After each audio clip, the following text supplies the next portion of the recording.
base hit. Swihart scores. Here comes Bogarts. Here's the throw. They're not going to get him. Two-men score. Andrew Benintendi in the clutch, and the Red Sox lead it 10-8 in the 11th.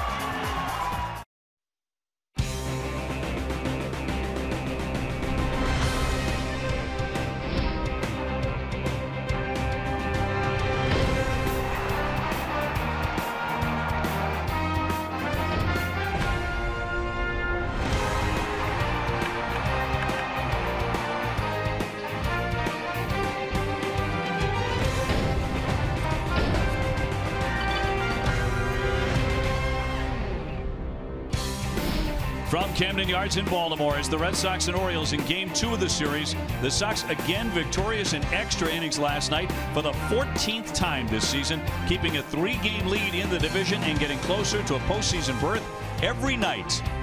Beautiful night for baseball here in Baltimore. Hi, everybody. I'm Dave O'Brien. My partner, former Red Sox Todd Walker. Jemai Webster joining us in just a couple of moments. And Todd, the resilient Red Sox struck again last night. They were down by 5 early in the game on a couple of different occasions, rallied to win, and tonight it's Drew Pomeranz getting the baseball. Big start for Drew Pomeranz tonight. His numbers career against Baltimore aren't going to jump out at you, but this is his 30th career start. If he wins tonight, it's win number 17. He'd be tied in the American League with Corey Kluber and take over the team lead in wins over even Chris Sale. So again, Drew Pomeranz 7-1, 2.86 on the year. The Boston Red Sox are looking for somebody to solidify that 2 spot in the rotation.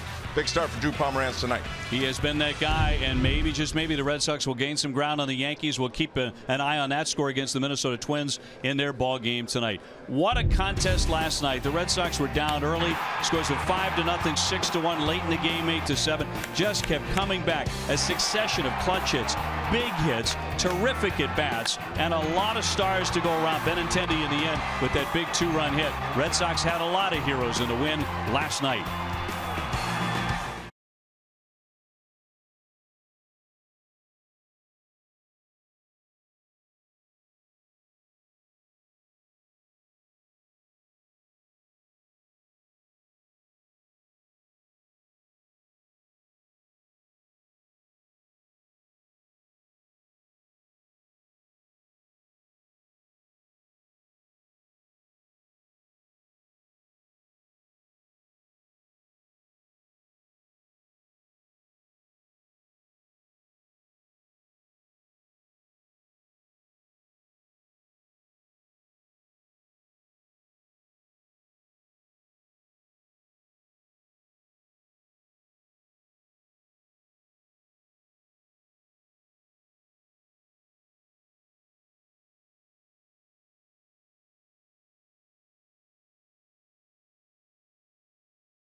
BuyAToyota.com.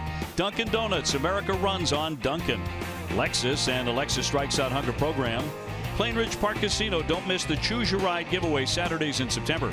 The all-new Amstel X Light, grab the 90-cal 2-carb great tasting light beer. And by Southwest, yes to low fares with nothing to hide, that's transparency. Back at Oriole Park, Camden Yards, down to the field. Jemai standing by. Jemai, a different look at the DH spot tonight for the Sox. That's right. Second night in a row, Dave, and it's Sam Travis who's had production when inserted into this Red Sox lineup, and he's been given his opportunities. That's what Red Sox manager John Farrell said. Now, Travis, he says that he'll be looking to take an approach at the plate of patience, and he hopes to have some success. Here's John Farrell on the move to insert Travis as his DH. The last couple times that Travis has been in a starting role, he's gotten a base hit or two. I thought it was a really competitive at-bat last night against O'Day. He's going to be at first base tomorrow against Miley, and I thought a couple of 3-4 bats tonight prior to tomorrow would be a good thing. As this week advances, Travis will take on a more complete role, probably be playing some first base with Hanley Ramirez still down, not 100%. It's his show as a designated hitter. And since he was called up, he's had 5 hits during that span. He's batting .357. That's pretty good for a designated hitter. Back up to you guys. All right, Jemai, thank you very much. What a glorious night here at Camden Yards, Oriole Park here in Baltimore. Red Sox trying to make it 2 for 2 against the O's. Here's a look at the Red Sox starting lineup, brought to you by Toyota's website for deals, buyatoyota.com. Xander Bogaerts at the top, then Andrew Benintendi, the star last night. Mookie Betts is in right. Moreland at first, Vasquez doing the catching. Devers at third, Travis the designated hitter, with Brock Holt at second base. Dustin Pedroia out of the lineup after getting struck by a foul ball that he hit last night. Jackie Bradley in center field and hitting ninth. Red Sox taking on the right-hander Kevin Gausman. He's 11-10, ERA of 4.83. He's a first-round draft pick out of LSU. LSU, love it. And let's take a look at the Orioles defense. Third base, Manny Machado. Shortstop, Tim Beckham. Second base, Jonathan Scope. And at first base, the big basher, Chris Davis. Left field, Trey Mancini. Center field, Adam Jones. And right field, the young Austin Hayes. Behind the plate, Caleb Joseph. And the DH tonight, Mark Trumbo. The ups are brought to you by Toyota's website for deals, buyatoyota.com. Mike Muchlinski has home plate. It'll be Todd Tichenor at first, Mike Winters at second, and Marty Foster at third base. Red Sox had a lot of trouble with him behind the plate last night. We're available. This telecast can be heard in Spanish by selecting the SAP button on your TV remote. SAP presented by Toyota. Visit compra2toyota.com to see Toyota deals not seen on TV.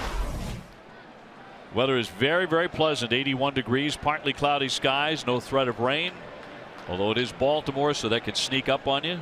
Right now we're anticipating a beautiful night. And 9 innings. Yes, let's hope.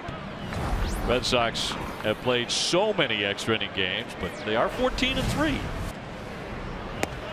And the ball on Xander Bogaerts. We're underway. Xander had a nice night last night. Tied the game in the 7th inning with a home run, and he scored 3 runs.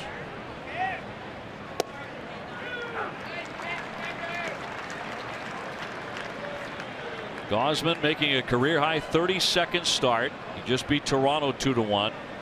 Went 7 strong innings. Huge home run for Xander Bogaerts in the 7th inning last night. Holding down the leadoff spot.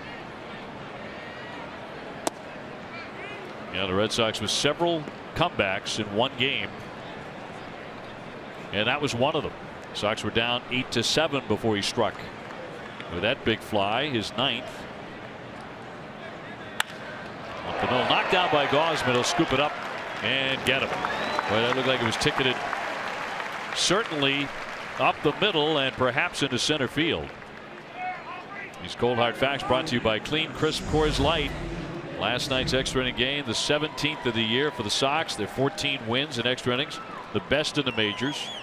And it was the 19th win for the Sox when trailing after 5 innings. That's also the most in the big leagues. So frustrating, especially your first at bat. You hit the ball hard. That has to take the perfect hop for him to be out on that. And for Xander Bogaerts, bad luck there at his first at bat. And now Benintendi, 277. 19 homers, now 87 runs batted in. He drove in the last 2 runs of the game last night in the 11th inning.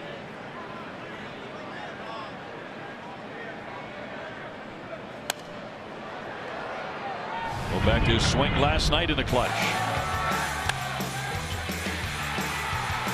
Castro had worked him away on 3 pitches, decided to throw it right down the middle of the plate. Benintendi was ready for it, hit the ball to right field, scored 2, won the game for the Red Sox in the 11th. Some key walks in that inning. Zhu-Wei Lin taking one. Huge 8-pitch at bat for Zhu-Wei Lin, right in front of Benintendi. 8 pitches, hadn't seen him at bat 3 weeks, and has a walk, key walk in that game last night. Against the guy who throws 98 too. Yeah, 98, yeah. That was impressive. Watch this at bat by Zhu-Wei Lin. Fastball low and in. Fastball down the middle, swing and a miss. Good rip. Another fastball breaks his bat. And then just is a little more patient. Watch that ball move. Another foul ball there. Eventually takes the walk, and Benintendi comes up right behind him and gets the game-winning hit. That's your guy if you're Baltimore. You've got to get the pinch hitter. You don't want to face the 3-hole in any lineup, but especially a left-handed Andrew Benintendi. And they walked Zhu-Wei Lin, and it cost him. 2-2. He went after it downstairs. Strike him out. Joseph will throw on to complete it. 2 down. Mookie Betts will be next. Kevin Gausman's got a lot of talent, like you mentioned. 4th pick overall in 2012 out of LSU. The Baltimore Orioles had another big first-round pick out of LSU, Ben McDonald, in 1989. Only the best come out of LSU. Only You're not just saying that, are you? Because you were a first-round draft pick out of LSU? I was, yeah, that was good times. 1994, 8th overall. You had not a good college career. You had a sensational college career. Well, I was fired up back then, OB. A lot of energy back then. You still are. Fly ball, dead away center, but Jones has it measured and will make the play to retire Mookie Betts. And Red Sox go pretty fast here in the first inning against Gausman.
Brought to you by New England Chevy dealers. They're going to start it off with Tim Beckham.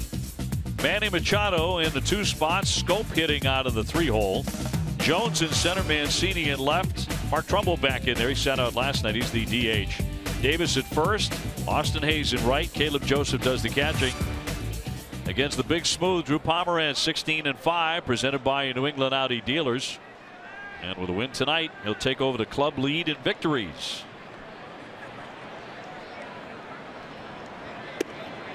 And a strike on Beckham. See the innings pitched this year, 160. Had 170 innings last year. The first time last year he ever had gone over 100 innings. Now here he is in his 2nd year in a row going over that mark. But pretty impressive year for Drew Pomeranz. Well, that curveball's been there all year. That knuckle curve has just been devastating. These are uncharted waters for him in terms of innings, as you mentioned. But there's no sign that he's starting to back up or showing any fatigue. Hard to fatigue in the city of Boston. You know who you're playing for. Love the fans, and you know the excitement and what it would bring to win a World Series like they've done already. But in 2003, when I play, it just elevates your game. It puts you in a position you never thought you would be, and I think for Drew, it's really had a positive effect on him. Beckham's 2 for 4 against him. Hitting .318, 10 home runs. Frankly, he's been tearing the cover off the ball since coming to the Orioles. Machado on deck. And the 2-2. He's run it full. Pomeranz since the All-Star break, a record of 7-1 with a 2.86 ERA. Typically about 6 innings per start.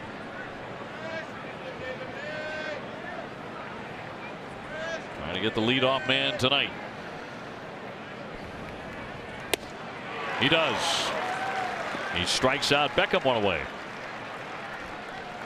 Let's take a look at the Boston Red Sox defense, presented to you by Southwest Airlines. The young Rafael Devers is back at third base. Nunez is still out. Xander Bogaerts is at shortstop. Brock Holt playing second base tonight. Mitch Moreland at first base. Left field, Andrew Benintendi, big hit last night in the 11th. Jackie Bradley Jr. in center. And the two-time All-Star Mookie Betts is in right. Behind the plate, Christian Vasquez has been hot as a fire, white hot, as OB would say, behind the plate. And Sam Travis tonight is the DH. And good for Sam getting a chance there to show what he can do. Machado lifting a high pop into right center. Backing out is Brock Holt, and called off by Mookie Betts. And they have a little conversation. 2 down. What's likely said there between the second baseman and the right field? Get out of the way. Get out of the way. There you go. That's a tough back pedal for a second baseman, and obviously the way it works in baseball, the higher the number, they have priority. Of course, right field being number 9 has priority of the number 4 second baseman. And nice play by Mookie Betts coming in and calling that ball off. And get out of the way. The last thing you want to do is get ran over too. Yeah, you don't see the outfielder coming in. Jonathan Scope, 297, 32 homers, 105 runs batted in. Big year for Scope.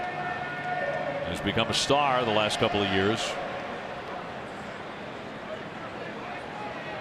He's had an excellent second half as well. He takes some vicious hacks. Baltimore has some talent. The hard part of this time of year is when you're out of it, it's just hard to find reasons to play. You played 150 games plus 30 in spring training. You're ready to go home, and when you're not in it in the race, it's these last few weeks are just very difficult. Ripped into left, sinking, and down for a base hit. So Scope is on. He keeps on doing his job. There's one of the knocks, one of the criticisms around Baltimore, if you listen close enough, about Machado, that since they were effectively knocked out of the race, you wonder how much enthusiasm he's playing with. Well, and I think everybody deals with that. Boston Red Sox will probably have players that deal with that as well. It's just a long marathon of a season, and we talked about it last night. We're human beings, and so if I'm being honest, look, I mean, everybody would want to go out there and play 150% for 162 games in the regular season. And again, keep in mind, spring training's a month and a half long as well. It's just a long season, and here we are in the middle of September. It's tough to give that type of effort day in and day out. You'd like to try, but for most players out there, and again, add in the added factor that you're out of the race and nothing to play for other than your own career, it becomes an individual thing. Well, it has to be professional pride, right? Professional pride. You're playing for other teams, really. I mean, obviously the Yankees would love the Orioles to beat the Red Sox. So that stuff is the manager's message to, that'd be Buck Showalter's message to Baltimore is, look, I mean, we've got to play for pride. We've got to play for these other teams that are, and we got to just keep running out there every day. But I'm telling you, as a player, it's very difficult to do that. We're all human beings, and it's just the emotions set in. And for Manny Machado, who's a fantastic 25-year-old player, but I mean, look, he's got a lot of money, and loads of talent. There's no question about that. It's just hard. It is. He's got pride, and when we talk about pride, you want pride meaning you want to be in the playoffs. You want to have a good team. 2 weeks ago, Baltimore had a winning record, and they went on a bad stretch, and now they're out of it. And Adam Jones in, 281, 26 homers. Breaking ball hit right to Bogarts. And on to second for the Force to retire the side. We're through 1 inning at Camden Yards. We have no score.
Fans want to be part of the Franklin family? Enter for a chance to win custom batting gloves for your entire baseball or softball team, courtesy of Franklin Sports. You can visit franklinsports.com/Nesson to enter. Franklin Sports, proud to be the official batting glove of Major League Baseball. On to the second here, Camden Yards celebrating their 25-year anniversary this season. And it remains a marvelous place to come see a game. One of the very best. It was the moment it was finished. beautiful night, beautiful stadium, Camden Yards. Not a beautiful look for Mitch Moreland as they've got the shift on him. However, Utah Street is beckoning. There's 318 down that right field line. Mitch at 247 with 19 homers. Little flare out to left center. Jones there to make the play. One gone. And that was the pitch. You get a 2-0 count, fastball right down the middle with nobody on. You know Kevin's going to be around the plate, and Mitch just a little late on it. Kind of pops out. He's pulling his right side out a little early, and it causes him to spin off the ball, and you get a lazy fly ball to center field. One away Vasquez next. Christian continues to be scalding hot. 2 for 4 with a double last night. He's 12 for his last 28. And he's hitting it foul line to foul line. And that's how you hit for an average. Use the entire field. If you don't, it's very difficult. Gary Sheffield could do it. Kevin Millar, you know, they were pull guys and could get away with it, but not too many guys can get away with just using half the side of the field. Gary Sheffield pulled more balls foul that were home runs than anybody I ever saw. Quick bat, and he looked to just hit it 600 feet to left field every time up. If I did that, I'd be dribbling it to the second baseman and the first baseman as a left-handed hitter every single time. But for him, it worked. 0-2. Down on the backhand, Davis. He'll flip onto the pitcher, Gosman. 2 up and 2 down. Sox fans, for the final home games of the season, you can bring the whole family to Fenway with a family 4-pack. Get 4 tickets. 4 Fenway Franks, 4 fountain sodas, all courtesy of Aramark.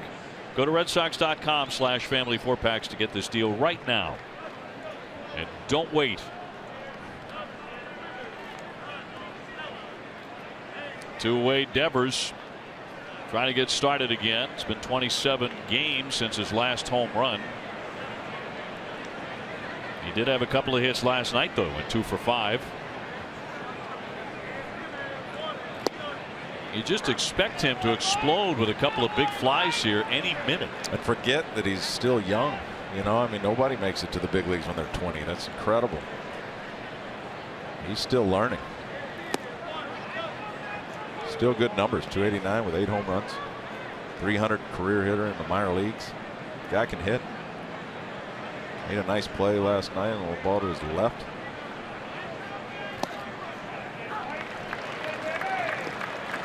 Back on August 19th against the Yankees, became the first major league hitter ever with 8 home runs in his first 20 games before his 21st birthday. Late there, down he goes, strike 3. Second K for Gausman. Red Sox go 1-2-3 in the second.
But extra innings, WB Mason. Don't miss WB Mason extra innings live right after the game. TC and Jim will break down the game, and you'll hear from Drew Pomeranz and John Farrell. Whatever, whenever, and wherever, who but WB Mason. We're going to have to rename it.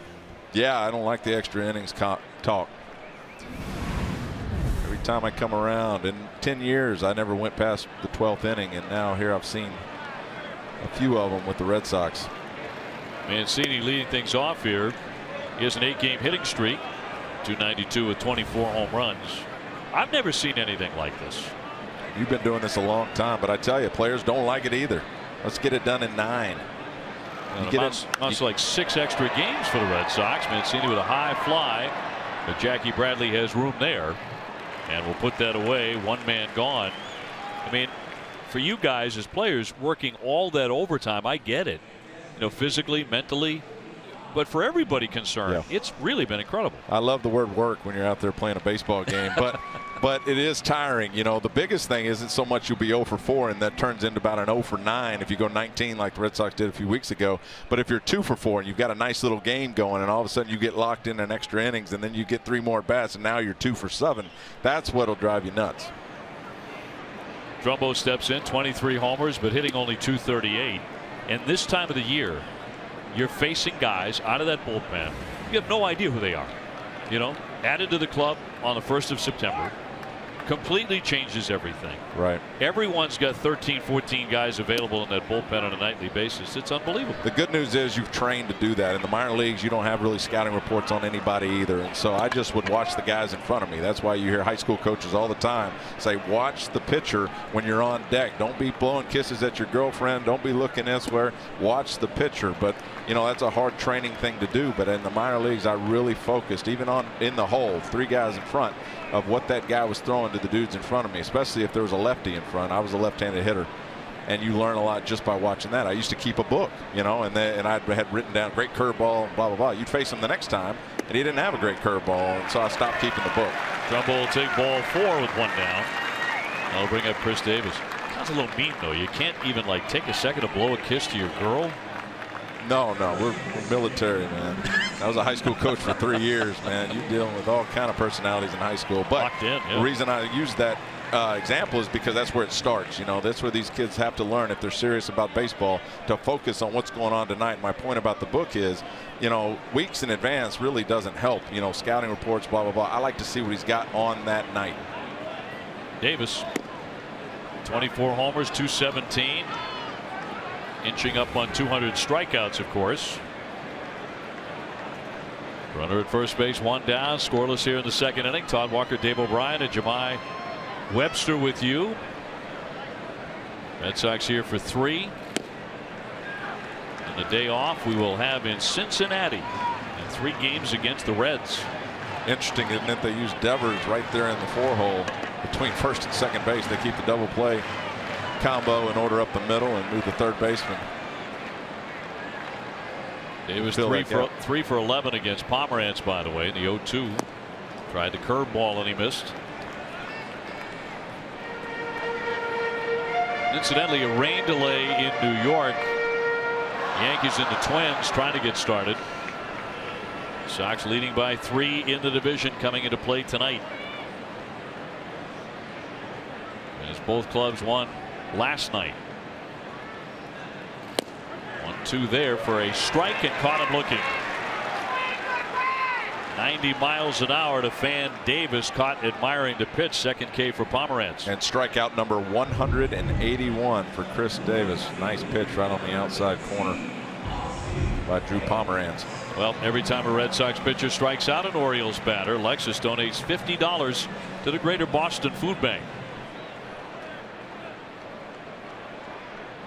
Now the youngster Hayes has done pretty darn well at the big league level since they called him up. 316 with a home run, and looks legit.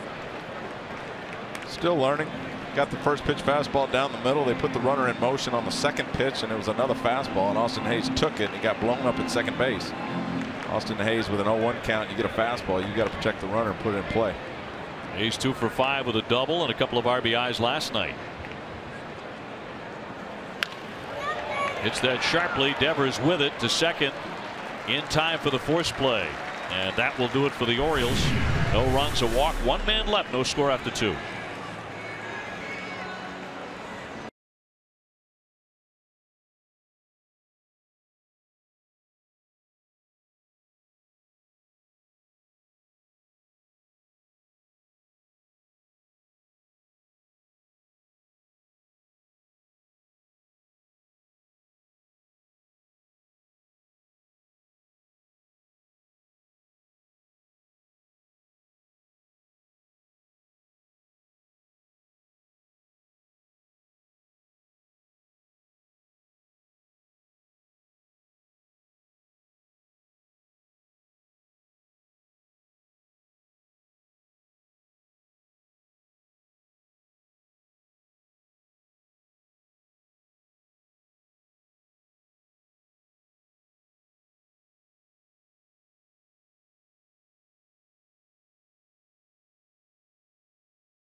September call-ups.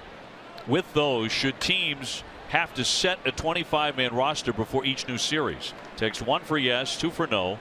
Text your answer to 536-536. Message and data rates may apply. And it is on to the third inning. No score. Sam Travis, the DH tonight. And Alex Spear back in the booth with us of 108 Stitches and the Boston Globe. Always great to see you. Great to be back here. You know, you wrote today about the extra innings. We've talked so much about it. The Red Sox last night again showing a lot of tenacity, a lot of mettle, and winning another one of those games. And one of the questions you posed was, does that mean anything when you're 14-3 in extras come postseason play? There are, just thinking about it, there are a couple of ways you can look at it. It can be really impressive. It can be a kind of tone setter for a team. It does show that kind of fight in order to be able to keep putting up zero after zero, staying in those games, and ultimately winning them. It's a very impressive sign. At the same time, as Travis goes down hacking, one man gone. At the same time, you're looking at a team that's just adding on and on and on to its season. You wonder whether or not they're going to be tired come October as a result of this cumulative workload that they're adding on that's unlike that of any other team that's going to be in the playoffs that year. It was interesting to see that the 2007 Red Sox, a great team, won 2 games in extra innings that year. Was that it? That was it, because they won them all in 9. Well, I remember that season being, a steamroller. I didn't realize it was only 2 extra inning wins. Startling, right? And so there just haven't been very many teams in history that have gone through October after winning so many of their regular season games in extra innings. One of the only examples is, in fact, from the Orioles. The only example with more than 14 extra inning wins was the 1970 Orioles. That was a 108-win juggernaut that won 16 games in extra innings. 1-1 to Brock Holt. That one lashed foul. He's at second base again tonight, and brings up the point about Dustin Pedroia being out of the lineup after the foul ball, and how lucky the Red Sox got. Even though he's knocked out of the lineup with a nasal contusion, didn't break his nose, and he did not suffer any other damage. Yeah, absolutely. For a team that's been without him for as much as they have over the last couple of months, the idea that they're going to be... Holt with a swing and a miss. Another strikeout for Gausman, and already has 4 of them. So 2 away for Jackie Bradley. The fact that they're only going to be without him for a couple of days as opposed to for an extended period of time at this time when they're trying to define their lineup means a lot to them. That was a scary injury when it happened. Ooh, certainly. Man, I thought for sure he had broken his nose. Based on how quickly he went down, you don't see Pedroia ever reacting like that. There's only one other time on a foul ball that we've seen that. That was a really bad one for him back in 2010. Well, and if you lose one of your better players, you don't sustain the record that the Red Sox have done. I mean, they're 6th in baseball, the best record. I mean, but that's a credit to Nunez, Dave Dombrowski picking him up, and then also Brock Holt filling in so nicely. Jackie Bradley with a foul ball, 258, 17 homers. Here's the play last night. Actually, Mookie Betts with that 2-run double, which was the key hit to bring the Red Sox the lead there. And Jackie with a flare into left field. Mancini's there to make the play, and that will retire the side. Alex, hang with us another half inning if you don't mind. Perfect. Mid-third, no score.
England, get your first look at your favorite Bruins players in action. Newcomers, prospects tomorrow. The Bruins hosting the Philadelphia Flyers at TD Garden. And that begins at 7 on Nesson. Let's get back to Dustin Pedroia getting hurt. If you missed this last night, and that foul ball off the plate and right up into the face and catching him in the nose. Started to bleed quite a bit. John Farrell said that's when I thought maybe it was broken and all the blood. But then by the end of the game, he was back in the dugout. Right. We saw him walking out of the ballpark yesterday down the concourse, and he just was quickly, I'm fine. Sore today, out of the lineup. Joseph with a cut and a miss, 265, 8 home runs for the catcher. Then it'll be Beckham and Machado. We're waiting, of course, on the Yankees to get underway. If they do against Minnesota, that game in a rain delay. A 3-game split. Red Sox still leading by 3 after both won last night. And a 1-2 from Pomeranz. The third, knocked down by Devers. He's got it and throws to get him. See, this guy can play. I mean, you know, he's going to make his mistakes at third base, but he made a great play last night. That right there is a really difficult play to make. You have to have a strong arm. And stays low with it, picks it up, stays under control. Nice throw to first base. Just watch the play from last night that he made. Man on second base, he knocks it down. Even if he doesn't make the play at first, he saves the run, but he comes up and fires to first for the out. Third base is not an easy place to play.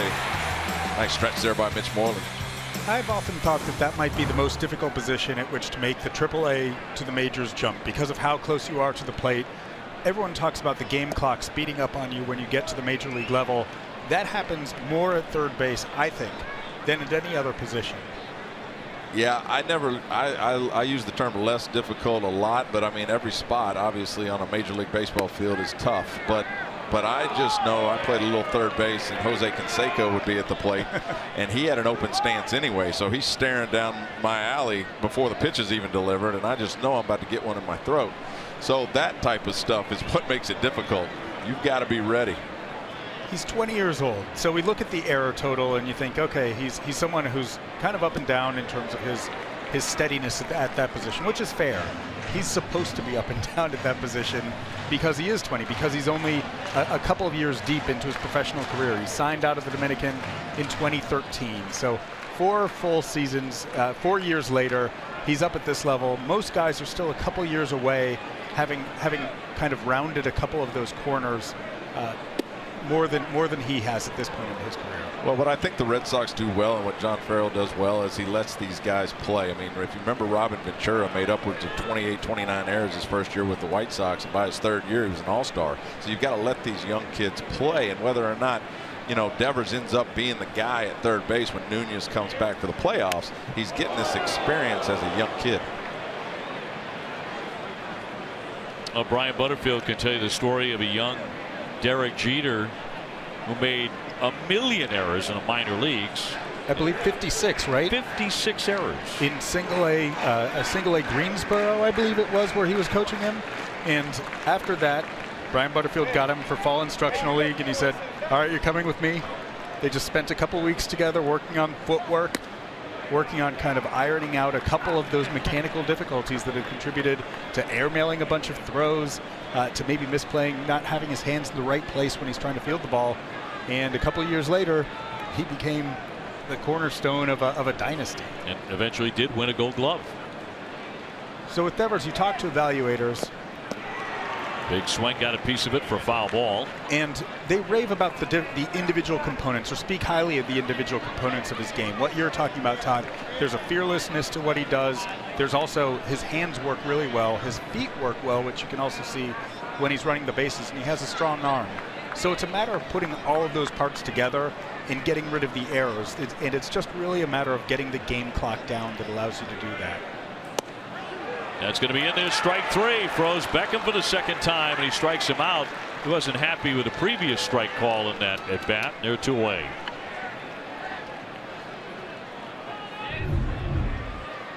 Drew Pomeranz is on. He's really spotting the ball up well. I know that Tim Beckham thought that ball would be outside. A cutter that comes back over a low part of the plate. It definitely was over the plate. May have been a tap low, but gets the call.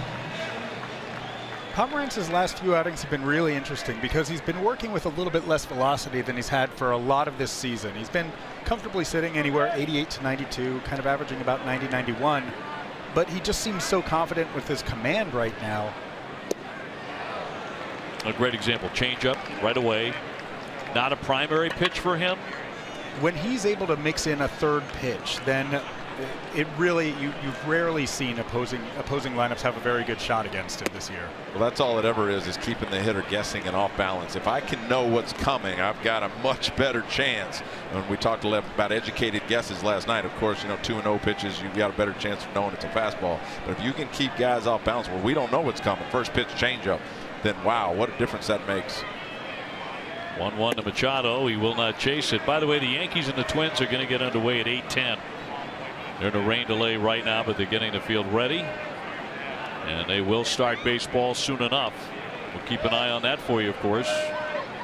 Bases empty and 2 down for Machado. Here's the 2-1 from Pomerantz. And 3-1.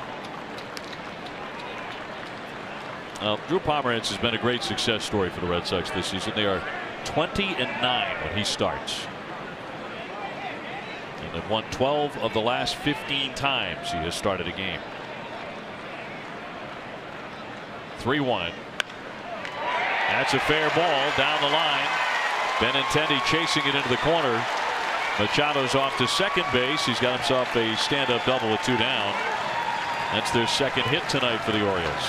Not a bad pitch by Drew Pomerantz on the curveball, but bad location. Elevated up in Manny Machado's eyes, and again, that's an indication that you don't really care about walking the big home run hitting Manny Machado, so he throws him a curveball.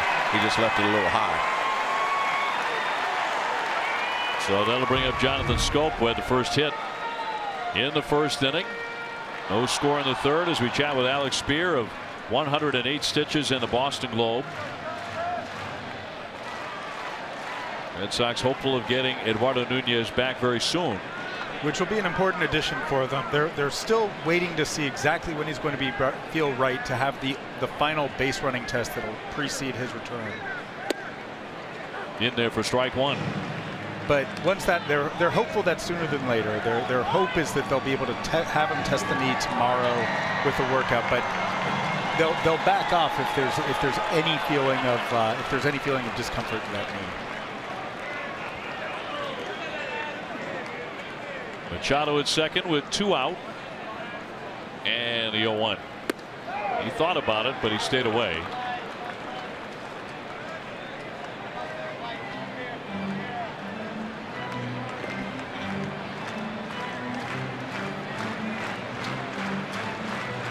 Scope just 2 for 10 lifetime against Pomerantz. But that includes a hit tonight. Adam Jones on deck, and the 1-1.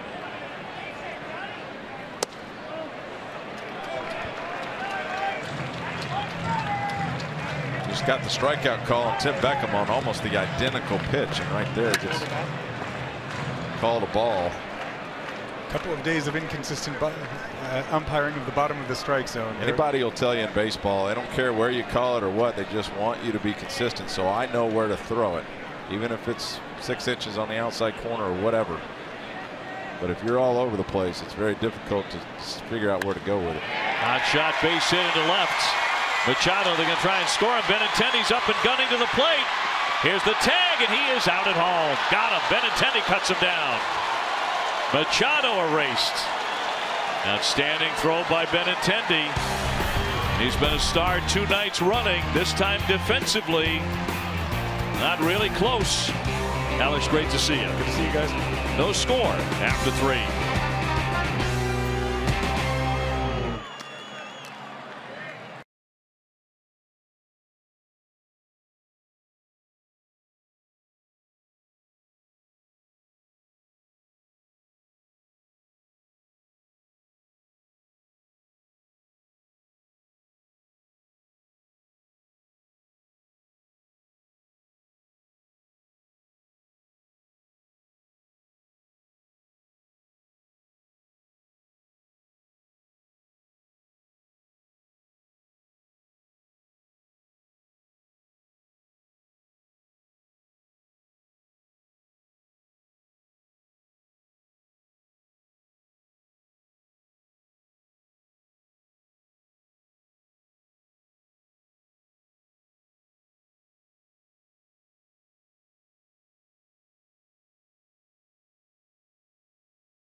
Hop throw to home plate to nail Machado, so he remains scoreless going to the 4th inning.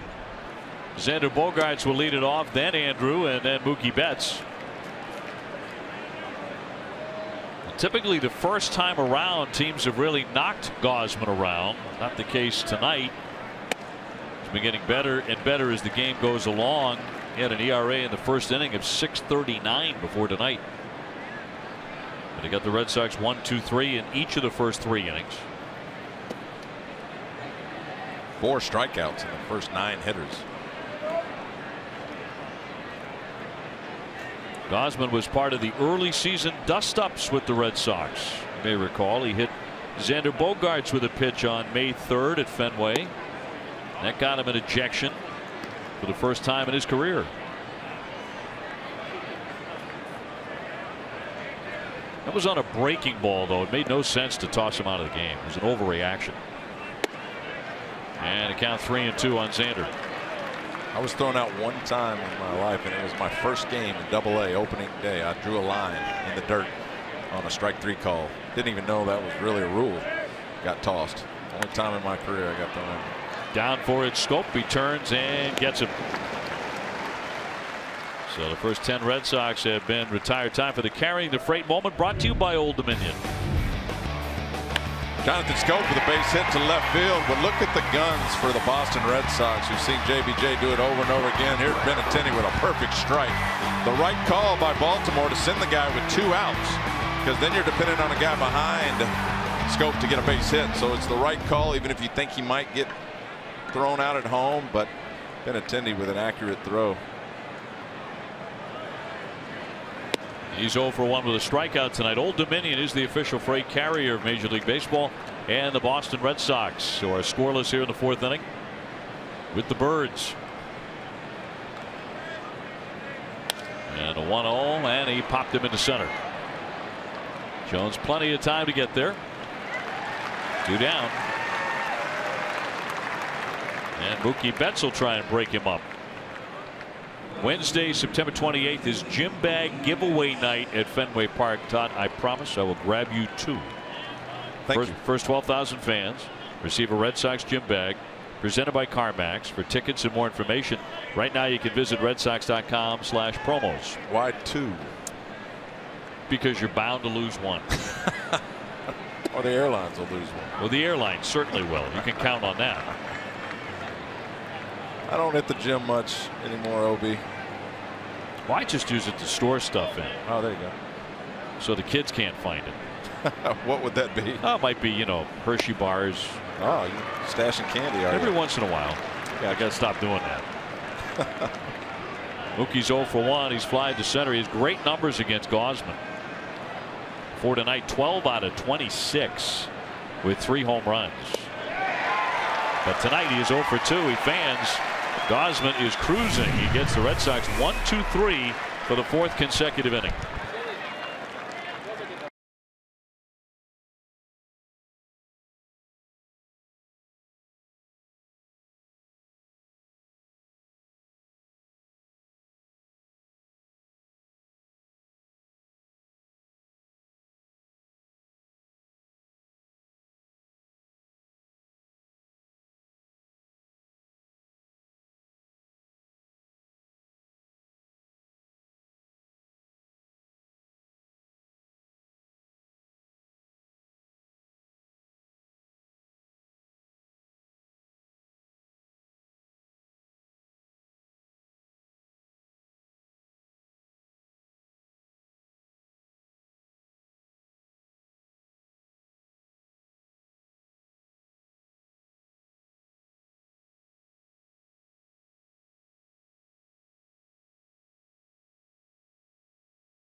Ballpark at the Beth Israel Deaconess Medical Center, the first aid station. That's behind Section 12 at Fenway on the lower concourse.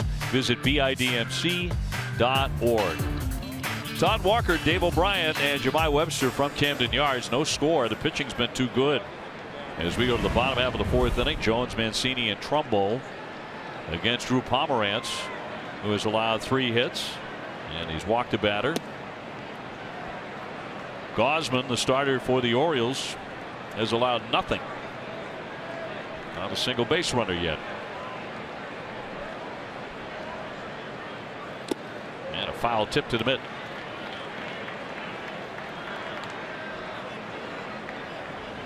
Casey will be along in a moment with the social stretch back in the studio. Pomerantz goes for his 17th win tonight.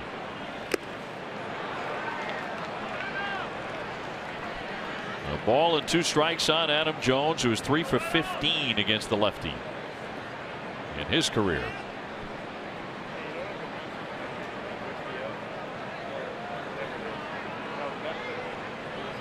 And looking to put him away again.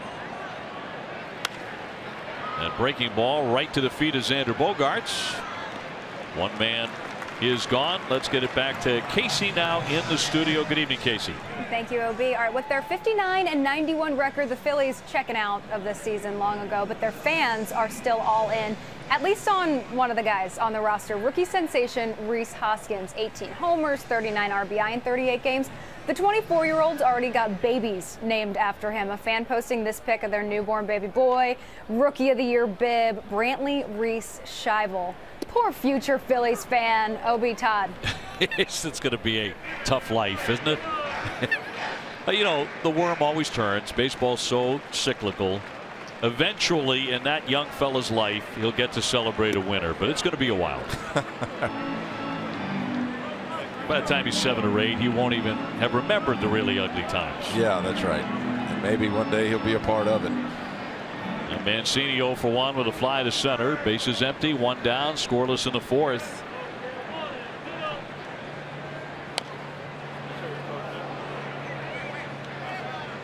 Yankees and the Twins to get underway in about 10 minutes. So they're going to be delayed by an hour tonight because of weather in New York.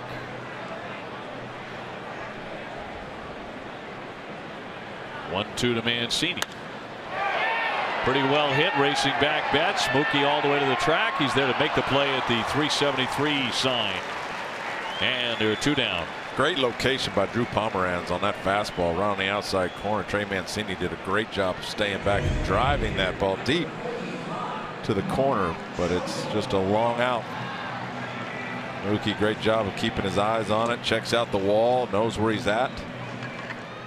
Nice play. Even those type of plays look, Mookie Betts make them look a lot easier than they actually are. Yeah, I think it's a great point, and something that, you know, we as observers of the Red Sox, fans of the Red Sox, should not take for granted. He's actually #1 in baseball in defensive runs saved.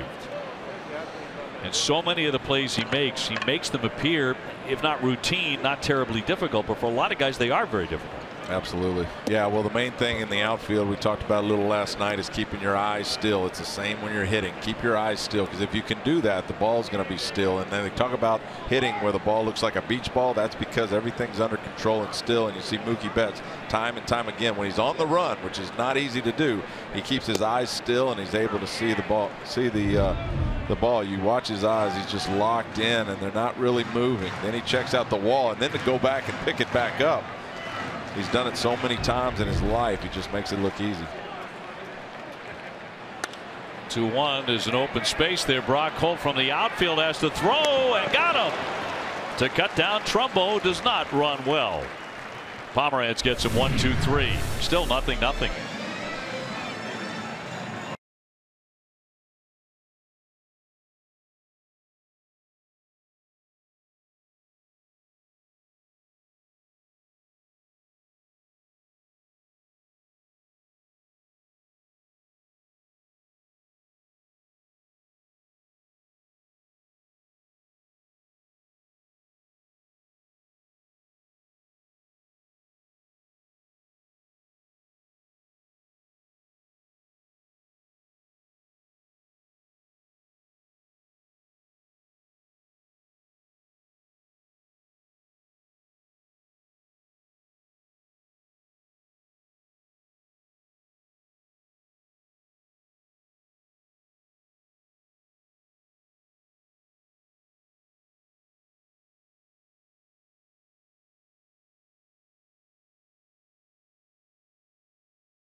source for Red Sox tickets from bleachers to boxes. Ace has the lowest prices to all games at Fenway.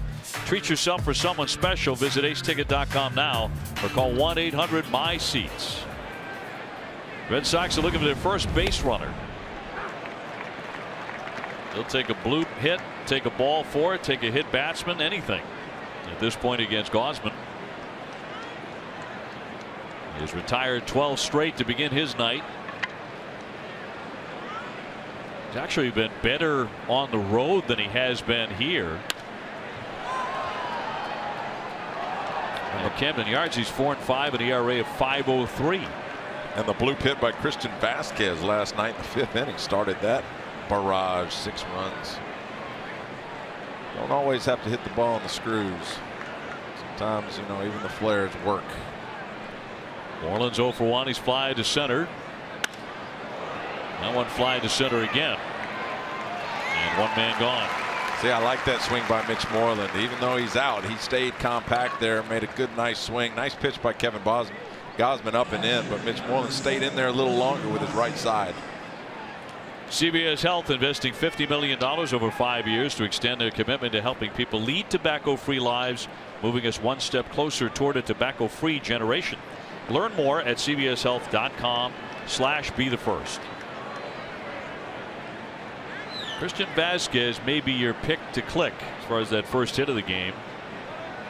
As hot as he has been, he's 0 for 1 with a ground out tonight. Vasquez at .392 since the 29th of July. Second best in the big leagues. 1-1. Well, there's never really a secret to good pitching. Kevin Gausman's done a fantastic job of getting ahead of these hitters, and he doesn't necessarily have to throw the fastball right down the middle like he did to Mitch Moreland there. He's throwing his slurve for strike 1. I mean, he's mixing up his first pitches to these guys and getting ahead. Somewhat out of character with the way his season has gone. He does have a .483 ERA. His control's been spotty. He's issued a career-high 68 walks. Not tonight. He had a 6-walk game against the Yankees on June 11th. 1-2. He thought about it and held off. 2-2. That's why when we always get the question, who's the toughest pitcher you've ever faced, I said any given night a guy could be very good, you know. And so even though he's got the 4.8 and the numbers aren't great, any given night these guys in the big leagues can deal.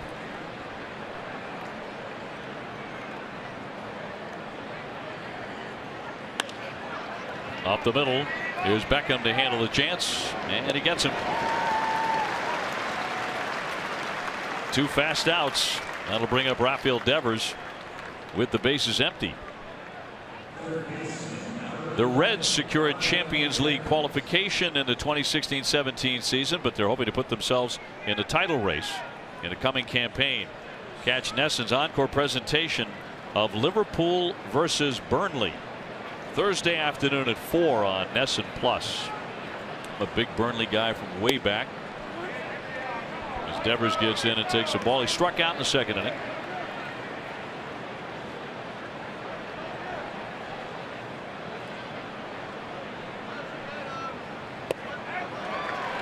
A ball and a strike to the rookie.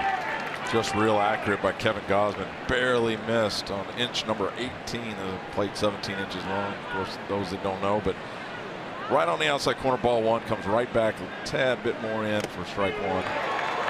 Boy, he is dealing 95 with that 4-seamer.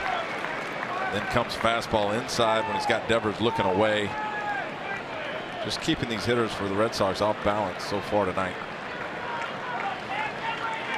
1-2. Buried that one. Travis would be next. That's a good take in the sequence by Devers, because when you get that fastball in, you feel like you got to rush and get the head out. When you do that and they throw the changeup, that's where you get the swing and miss. But right there, Devers was able to stay back.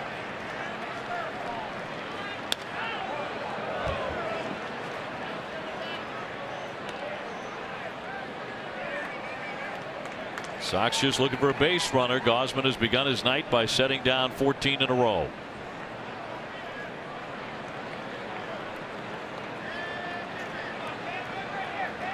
And a 2-2.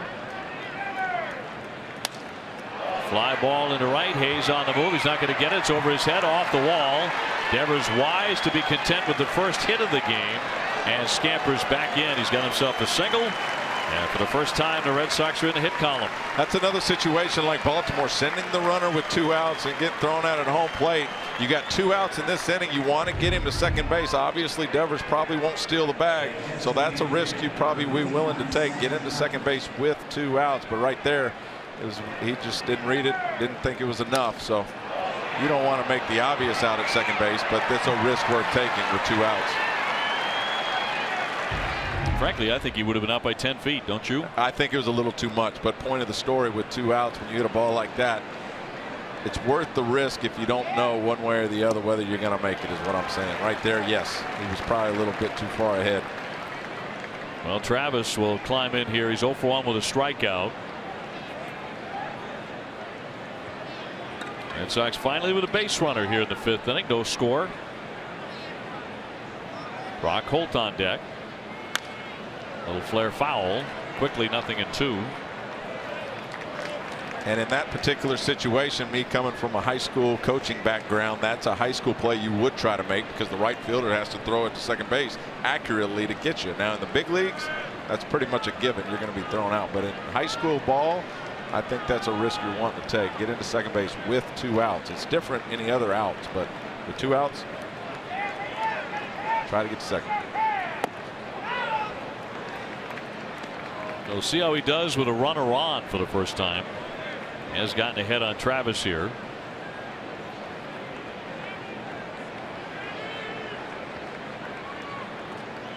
Both starters have excelled here in the early going. The 1-2. And that's in there for strike 3. Side retired. So Gausman comes back with the K. 1 man left. Time to turn it over to Mark and Casey for the mid-5th studio show.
MLB season is on Nintendo Switch. RBI Baseball 2017, filled with fast-paced pick-up-and-play action.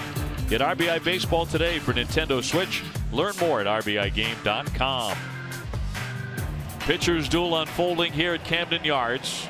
Drew Pomeranz back on the hill, bottom of the 5th inning. He's allowed 3 hits. Sox just got their first of the game against Gausman. Be the bottom 3 in this inning against the left-hander, Davis, Hayes, and Joseph. The Yankees are underway in their game against Minnesota finally. Golf shot, well hit. Bradley back, leaping up. Jackie Bradley. What a play at the fence. An outstanding catch for JBJ. Stop me if you've heard that before. What timing on this one? OB, it just doesn't look like you can get anything from these Red Sox outfielders. First thrown out at home plate, and right here, Jackie Bradley Jr., like Brett's earlier in the game, keeps his eyes on the baseball. Nice timed jump there. Right before he makes contact with a fence. Beautiful play to save a home run They took one away from Chris Davis. You can't time that better.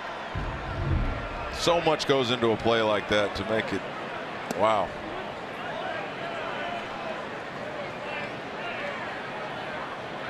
And a salute from the bullpen.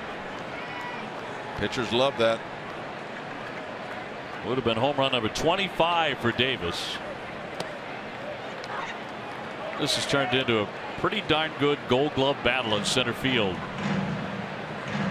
In the American League over the last couple of weeks, we've seen Pilar, we've seen Kiermaier, we've seen Jackie all make sensational plays. And in all three cases, more than one. He's off to the races again. Bradley trying to run it down. He's not going to get it. He plays the carom. He fires into second base. And not in time. It'll be a double for Hayes. So a couple of shots here all of a sudden the fifth inning off of Pomerantz. JBJ with a great jump there, but wasn't able to get the ball off the wall. Hammered by the young Austin Hayes in left field. He's thrown out so many guys. When he picked up the baseball, you thought he might get him at second base, but a little off the mark. And Austin Hayes with a double with one out. I think if he had been able to throw out Hayes there, they should just hand him the Gold Glove tonight. I was just going to say, right in this all Gold Glove talk, he makes an amazing play in right center. And then right there, if he either catches that or throws him out, you go ahead and give him the award right now. Just give it to him. Minnesota has jumped out in front of the Yankees 1-0 in the first inning. Here's Caleb Joseph. He has grounded out to third. This is a big series in New York. Minnesota needs that game. They're a game and a half up on just getting into the playoffs in that fifth wild card spot.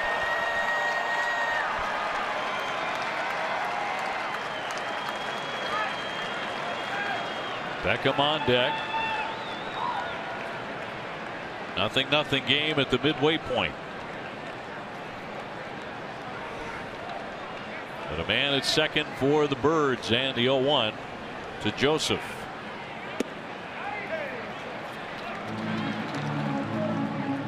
Let's actually have one left here tomorrow night.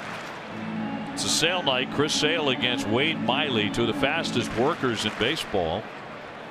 7:05, and the Red Sox will go off to Cincinnati and have a very pleasant off day, no doubt, on Thursday for opening up a weekend series against the Reds.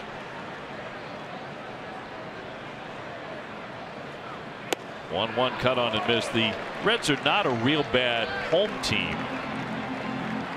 Not dreadful at all at home. They're 39-36, in fact. On the road they've been terrible, and they have already been eliminated for some time. In fact, they have 84 losses.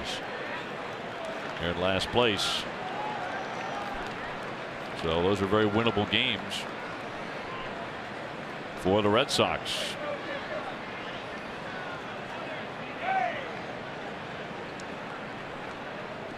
One-two to Joseph. He got him. He struck him out. That's a big K. 2 away. Pomerantz has struggled a little bit with his curveball location, but his fastball location has been outstanding. Right on that outside corner. Amica Perfect. Insurance, great service, great coverage, and great price for auto, home, life insurance. 2 away. And now Beckham, who Pomerantz has already struck out twice in the first and again in the third. No score, fifth inning. Pomerantz trying to keep it that way with a man at second.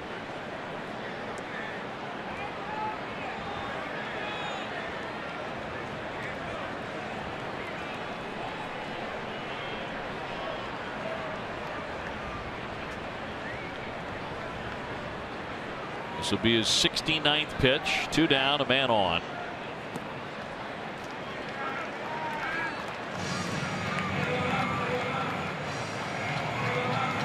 This is when they talk about protection. This is where it comes into play. You got first base open, but you got Manny Machado on deck with 2 outs. Austin Hayes at second base. And if you're Tim Beckham, you know you're going to get a pitch to hit because you're protected by the guy behind you. Manny Machado waiting his turn. He's already doubled. Here's the 1-0.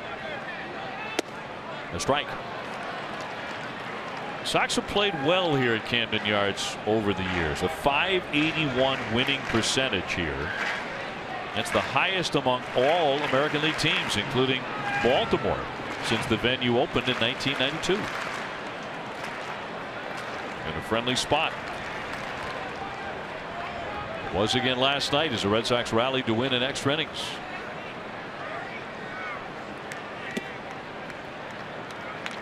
Feels like you can almost tune in twice a week to see the Red Sox go extra innings. Played 17 of them and won 14 of them. That's the impressive thing. 14 wins of 17 extra inning baseball games.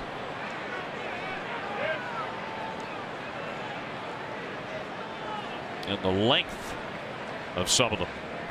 Extra innings one thing. How about 19 innings, 16 innings, 15 innings? Again, as a player, to stand out there and have the resiliency to win the majority of those baseball games is pretty impressive.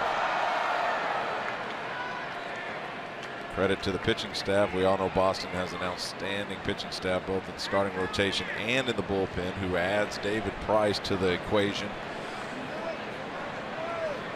Last night's game was filled with clutch moments. Mookie Betts with that 3-run double, the 5th inning, to put the Sox in front. Xander Bogaerts tied it with a home run in the 7th. Jackie Bradley with that laser to cut down Alvarez at second base. Tremendous throw. Not to forget the bullpen. Once again, 6 scoreless innings. Brock Holt had 2 hits coming in for Dustin Pedroia. And it just goes on and on. And if you're Tim Beckham, this is what I was talking about. This is the pitch you get to hit. 3-2, predictable fastball. You got Manny Machado on deck. You know he's going to pipe it in there. Hayes at second. Beckham with a good pop in the bat. The 3-2. Ground ball to third. Routine stab. Devers up and over. Got him. Pomeranz pitches out of difficulty and strands that runner at second. Still 0-0.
Sixth inning here in Baltimore. 0-0 Sox and the Orioles. And Brock Holt leading off against Kevin Gausman. This is Gausman's 4th start of the season against the Red Sox. Done pretty well, even though he's 1-2. His ERA is under 4. And in the last one on the 26th of August, he went 7 2/3 and shut out the Red Sox. Got the win, allowing just 4 hits. So this is not the first time he's been very tough on Boston. Brock Holt taking over the at-bat that Dustin Pedroia hit himself in the face and rips a double into right field. Very next inning gets a base hit, 2 RBIs up the middle. It's softly to Beckham. Out at first base. Brock wasn't entirely sure what the count was last night when he came up.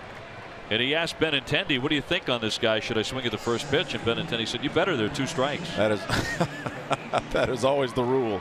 When you come off the bench, you've got to swing and be aggressive. And he was, and had a couple of hits. Let's go down to Jemai. Well, Dave, another fantastic defensive effort from Jackie Bradley Jr. as he steps into the box. It was preceded by what he did last night, throwing out Pedro Alvarez from 212 feet in the 7th inning with the game tied at 8. It was a gapper, and Jackie played it so perfectly. According to StatCast, it was clocked at 96 miles an hour as he continues to make his case for his first Gold Glove. We know defense is his hallmark, but he was quick to point out to me last night that he's actually thrown it faster. Last season, he was clocked at 105.1 miles an hour, saying he and only one other player in the big leagues have thrown it that fast, himself and Aaron Hicks of the Yankees, of course. Well, I just think it's such a huge separator for him when you're considering, you know, the award for Gold Glove, and what separates Jackie Bradley to me is that cannon. Sounds like you could put him on the mound. 1-2. Jackie with a high pop-up into foul ground. Davis moving over, has room, leans in to make the play. 2 down.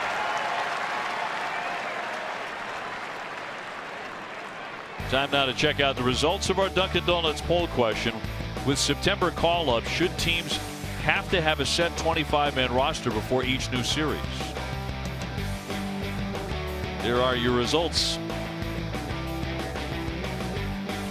57% say no.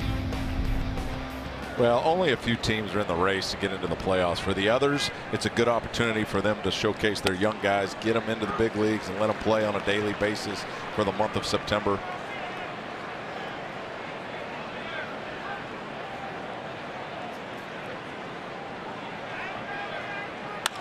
One hammered up the middle, and that got by Gausman and threw for a base hit for Xander Bogaerts, who's 1 for 3. Second Red Sox hit tonight. Don't you know Xander would have been upset after the first inning, hit the same ball up the middle, and Gausman gloved it there, almost got it again. Xander's able to poke it through for a base hit.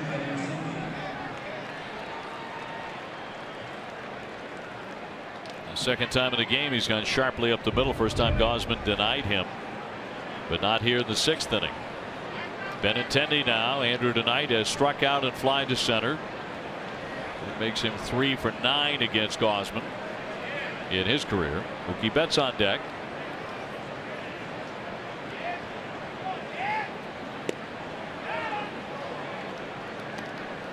Benintendi with the hit last night. The extra inning 2-run single to win it for the Red Sox. He's had a number of clutch hits in this is rookie season officially. Best player in college baseball 2015, University of Arkansas. He's no stranger to pressure. Think about this. According to Elias, he has 4 game-winning RBIs in extra innings this season.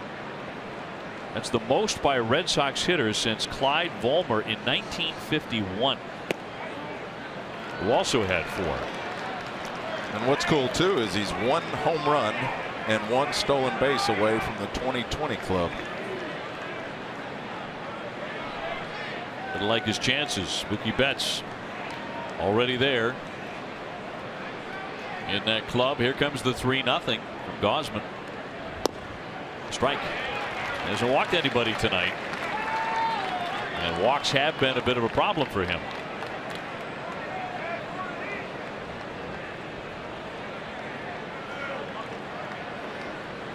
Bogaerts off the bag at first. 0-0, 6th inning. And he's going to take ball 4. So Benintendi on, Bogaerts to second. And so for the first time tonight, the Red Sox have a man in scoring position with Betts coming up. Now Mookie is 0 for 2 tonight. He's flied out and struck out, but He's a .462 lifetime hitter against Gausman with 3 home runs. This is the guy that the Red Sox want up in this situation. Great walk and great at bat by Andrew Benintendi.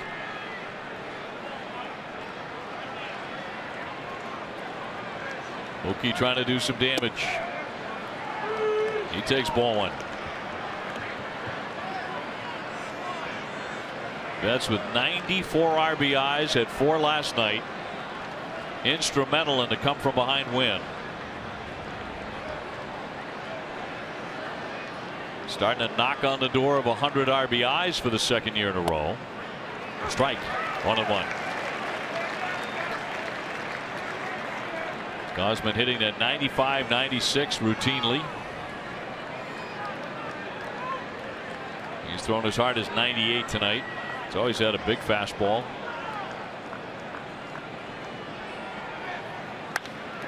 Hot shot. Beckham will throw on to get him. And retire the side. Best threat of the night for the Sox. 2 men left. After 5.5, it's 0-0.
Drew Pomeranz's pitching line is brought to you by Ace Ticket.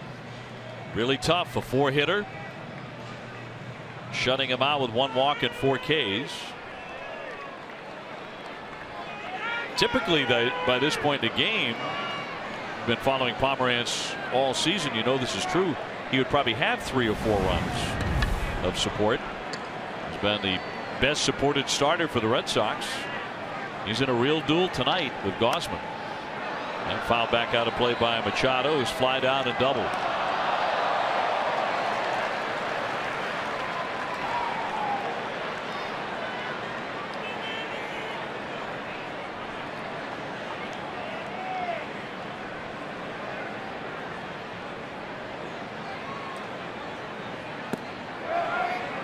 Did he offer? He did not. First base umpire Titchener said no swing.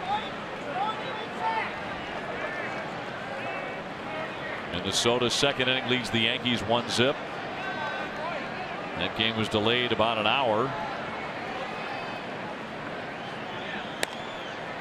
Ground ball cut off by Devers. He's been a really busy guy and cuts him down at first base for out number 1. Sox fans, for the final home games of the season, you can bring the whole family to Fenway Park with a family 4-pack. You get 4 tickets, 4 Fenway Franks, 4 fountain sodas, all courtesy of Aramark. Go to redsox.com/family 4-packs to get this great deal right now. Pomeranz has done an outstanding job of painting that outside corner of those right-handed hitters, making them pull off. Hitting a lot of ground balls to the left side. Sends up Scope. He is perfect tonight with 2 singles. 2 for 2.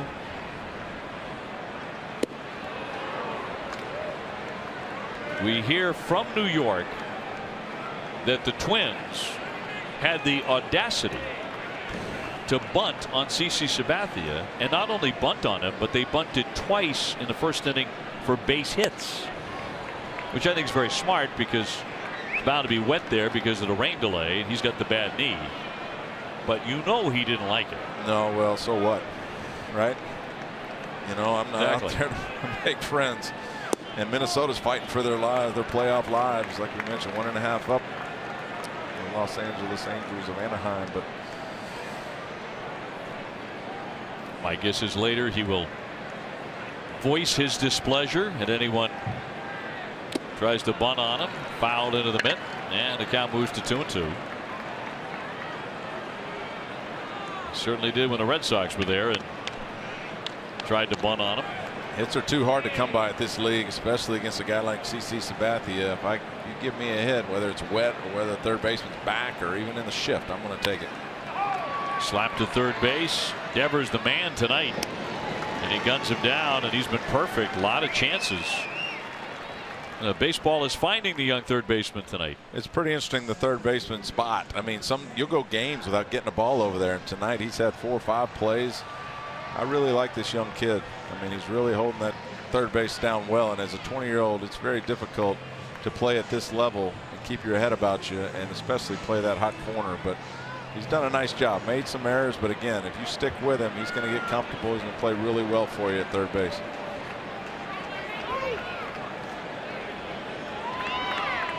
So the base is empty. 2 down for Adam Jones. Hit into a forced play, and he's grounded to short. Pomeranz looking to get him 1, 2, 3 here in the 6th. Red Sox due up in the 7th inning. Will be Moreland, Vasquez, and Devers all getting their third look at Gausman.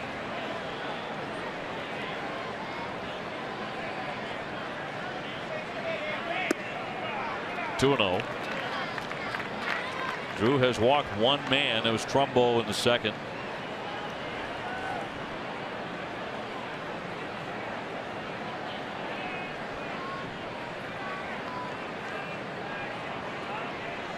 Two nothing.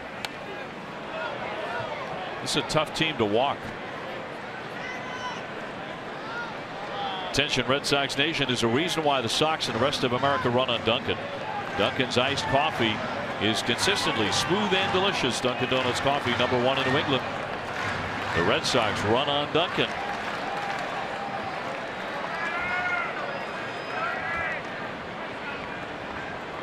Pomeranz home with a 2-1 pitch.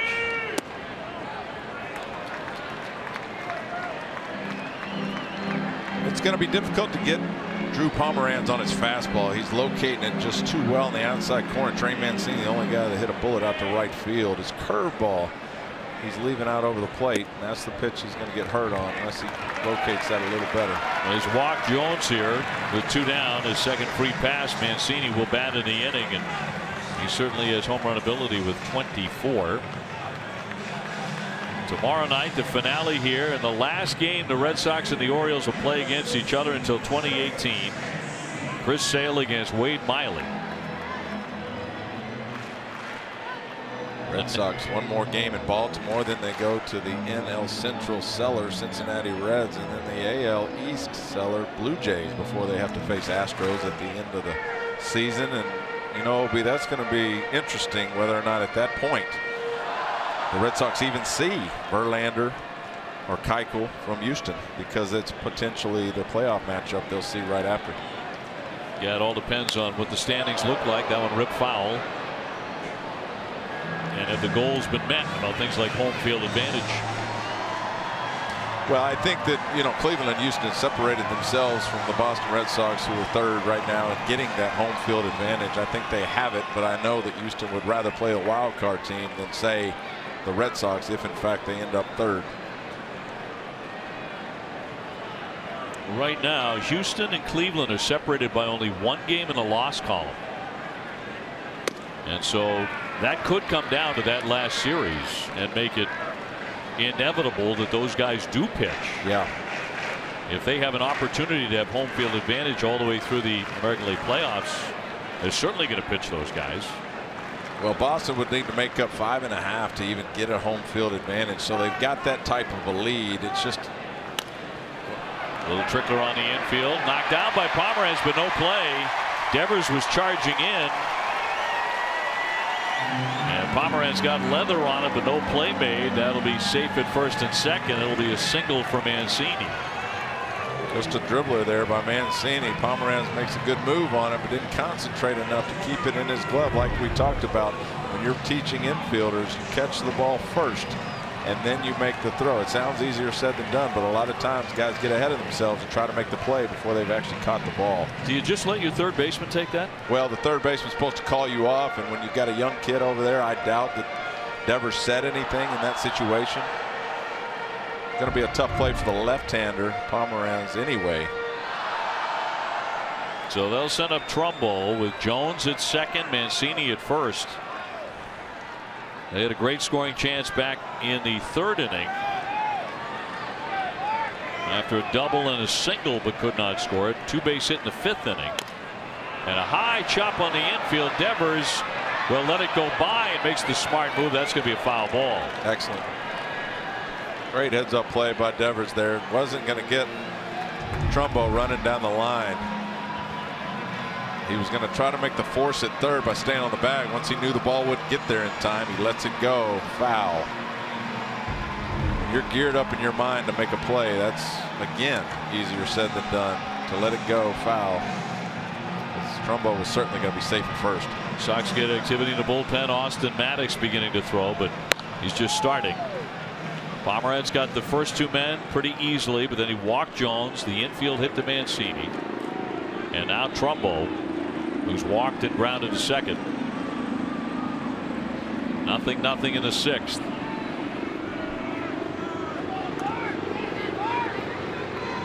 Pomeranz trying to hold. Throw down to second base, got him in a rundown, but sliding into third base safely is Jones. He took advantage there. Some smart base running by Jones. Well, you can't discredit Christian Vasquez for making that throw. Certainly would have had him at second base, but Adam Jones baits him into throwing to second and takes off at third. Easy stolen base. Knew he was caught a little bit, a little stutter step, and made the right call to go on to third base. Pretty aggressive play by the catcher. And again, I'm okay with that. That's a nice throw out to second base. He had him picked. It wasn't Adam Jones' intention to bait him, but once he did, he took off and just no play at third.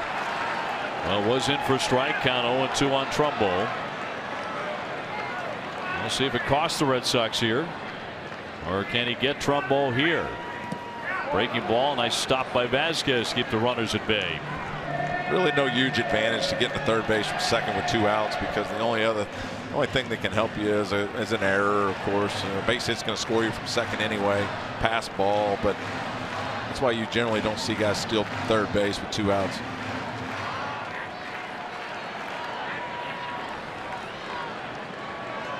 Mancini on at first.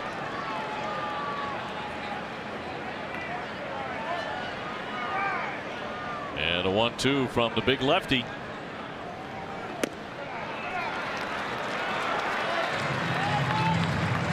Chris Davis on deck. And a big no-no to be thrown out at third base with 2 outs when you got Trumbo at the plate, the big bomber. You don't want to leave your home run guy standing at home plate.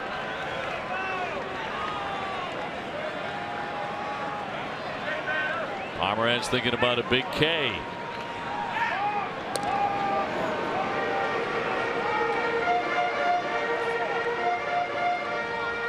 Nothing here in the bottom of the 6th inning in Baltimore.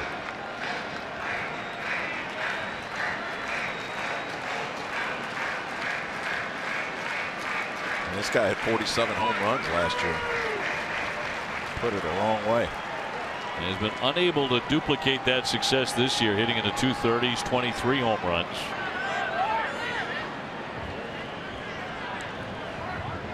comes the 2-2. He got him. He struck him out with some elevated heat. A big smooth with a big K, and it's 0-0 after 6.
It's inviting you to see, hear, feel, and experience amazing. He's been really good, a 2-hitter to this point, but so has Drew Pomeranz, who's allowed only 5 hits. So it is out of the 7th and still no score. Moreland leading off. He has flied out twice to center. Vasquez, Devers after him.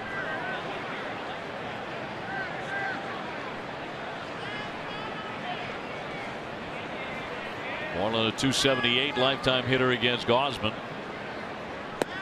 He lays off, and it's 2-0.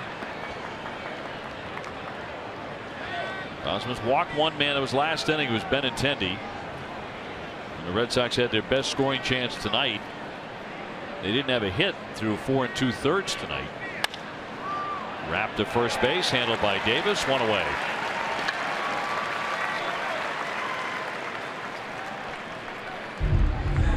Stay on top of the latest Red Sox news with NESN's free Red Sox text alerts. From breaking news to in-game alerts, NESN will make sure you are in the know as the Red Sox try to clinch the AL East. To sign up, just text Red Sox to 536-536. Message and data rates may apply. One out Vasquez. Now he's 0 for 2. He was the last of the 14 consecutive batters to start the game by Gausman before Devers singled. Xander Bogaerts also has a base hit. Those are the 2 Red Sox hits.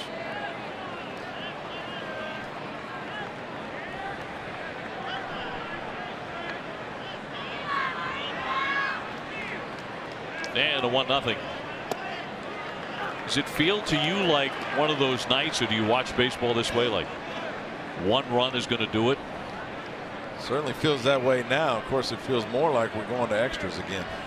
Oh, don't even do that. I don't even think that's fair, Todd. The 1-1 is popped into center. Out goes Scope. Jones coming in, and Jones with the catch. A lot of pretty routine outs tonight. So they're 2 away. Tonight, after Red Sox coverage on NESN Sports Today, we'll save you time with the latest breaking news, including highlights and reaction from the Bruins preseason opener against the Red Wings. NESN Sports Today, presented by People's United Bank. See what know-how can do. Activity now. Carson Smith, who got the win here last night, or the save last night. And let's see what's up with Drew Pomeranz. These games have a way of breaking. I mean, you know, the starting pitchers have done so well tonight. They just got to really pay attention. We saw John Farrell between innings ask Pomeranz how he feels. His pitch count's kind of up there now. And when to take these guys out is crucial in a game like tonight, because a couple batters can change everything. If you're tired. Looks like he's going to continue to pitch.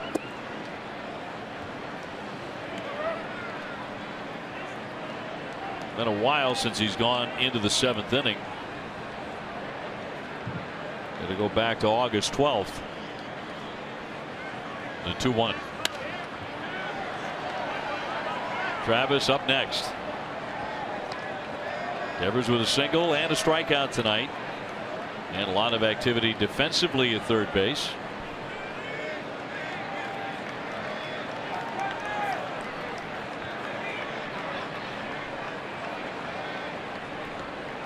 Two down around the feet.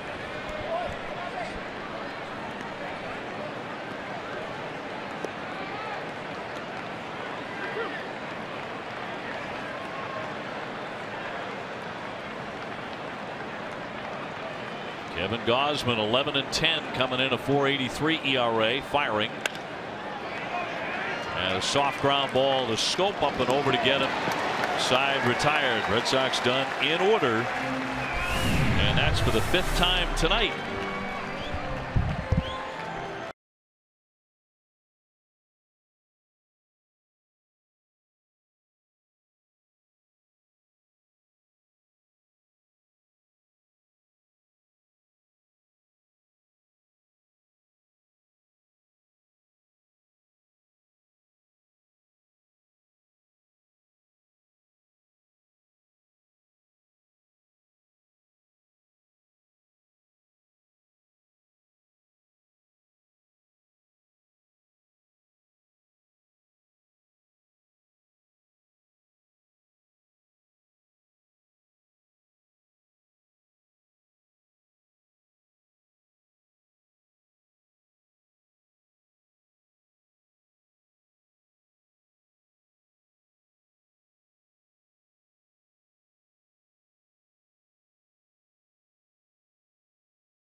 By Southwest. Yes, the low fares with nothing to hide. That's transparency.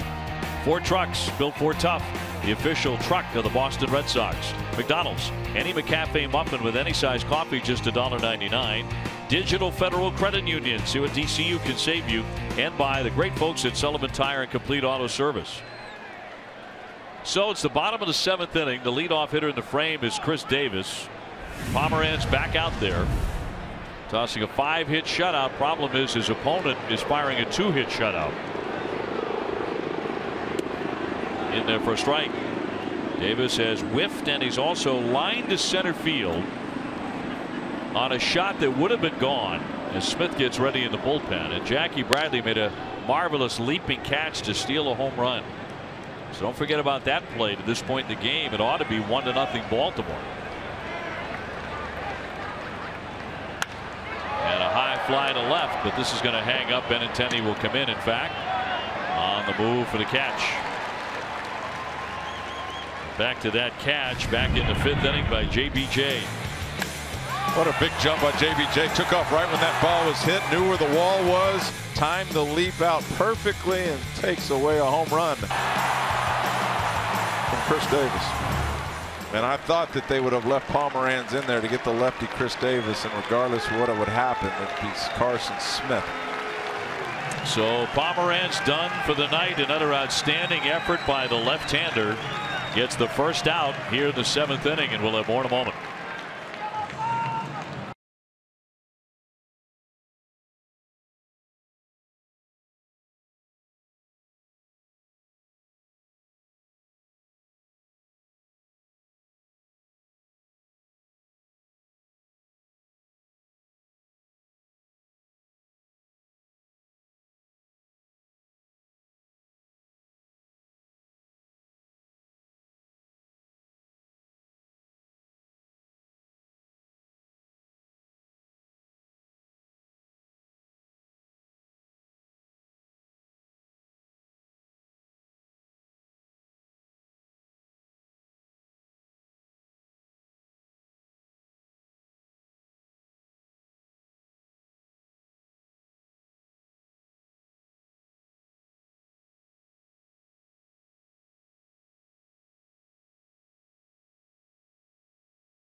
It's brought to you by Toyota's website for deals, buyatoyota.com. Amica Insurance, great service, great coverage, and a great price. Franklin Sports, the official batting glove of Major League Baseball, and by Subaru of New England, supplying all-wheel drive vehicles with a passion for fall activities. Drew Pomeranz, 6 1/3 innings tonight, only 5 hits, no runs, through 98 pitches. Just got the lefty Davis. And it gives way to Carson Smith, who got him 1-2-3 last night in the 11th inning. And has been most impressive since returning to the ball club after Tommy John. Last night in the 11th inning, he needed just 11 pitches. Pomeranz threw well tonight. Hasn't been since May 31st that he got through the 7th inning. Good decision there by John Farrell and Carl Willis to make the move. We talked about the timing of pulling these starters. Pomeranz right up under 100 pitches. Gets the lefty on lefty matchup, and now we see Carson Smith.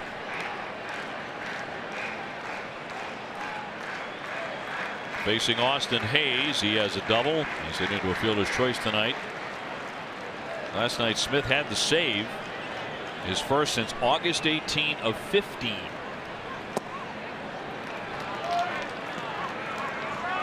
Something else he can do on occasion, fill in and close. He was brought to the Red Sox to be the bridge to Craig Kimbrell. And Tommy John get in the way.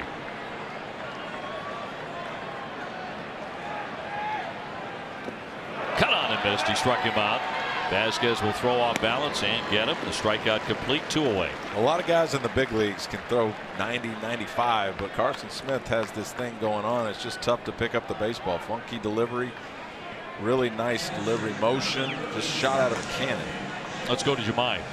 Well, Davis, Carson Smith comes on for the 2nd consecutive night. He said the biggest thing about returning back here is it's nice to know that Red Sox manager John Farrell trusts him in these spots now. Of course, he had the Tommy John surgery, and last night was his first save in more than 2 years. Farrell says that it was by far the best that he's been since his return, best since he had the since pre-surgery, I should say. We also know this, Jemai, that even though last night he hit 94, and I know what John is saying, you ain't seen nothing yet with this guy, because when fully back, he throws 97, and that slider is even nastier.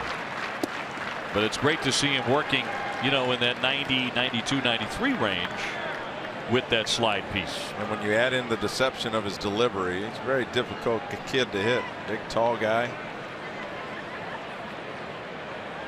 Very impressive, Carson Smith. After all that layoff, he attacks hitters. The time I've seen him, there he is again with another strikeout. He gets Joseph.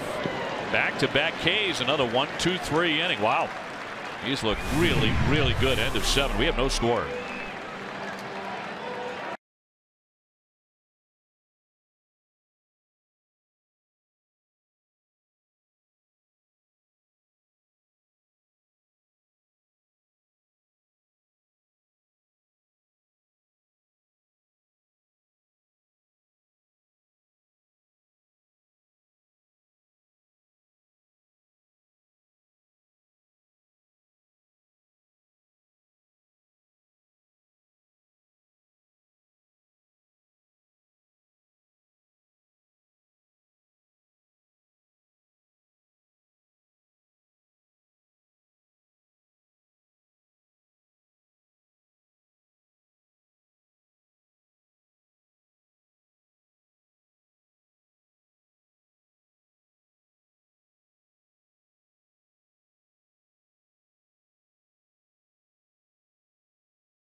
Final presented by Plain Ridge Park Casino. TC and Jim will preview Chris Sale's start tomorrow, and they'll have an update on the playoff races in the American League. Sam Travis hitting a high, popped down the right field line out of play for a strike. The 8th inning underway. Nothing here. Travis has gone 0 for 2. Gosman, the starter, staying on here. He's allowed the Sox just 2 singles, Devers and Bogarts. That's been it. Red Sox have had to rely on pitching and some outstanding defense to keep the Orioles scoreless. We showed you Jackie Bradley with that outstanding leaping catch to steal a home run, we believe, from Davis. There's also the Benintendi throw to nail Machado at home plate.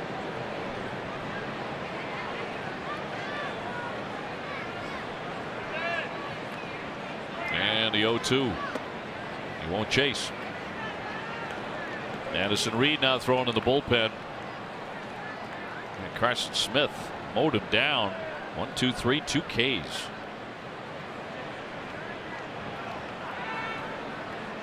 One-two fouled at the plate. I remember when he went away for his rehab performances. Initially after the Tommy John surgery and his recovery was getting underway, there were a lot of folks speculating, oh, you won't see him this year. If you do, it might be for a couple of meaningless performances late in September. Don't even think about it. You know what? I saw him on the street at Fenway the day he left for his rehab stint. He had only in mind returning to help the Red Sox and help them with big performances like the one he had today. Base hit by Travis into right field, and the Red Sox have the leadoff man on. Time now for a game break, brought to you by Jordan's, the furniture store, the Boston Red Sox. Here's TC.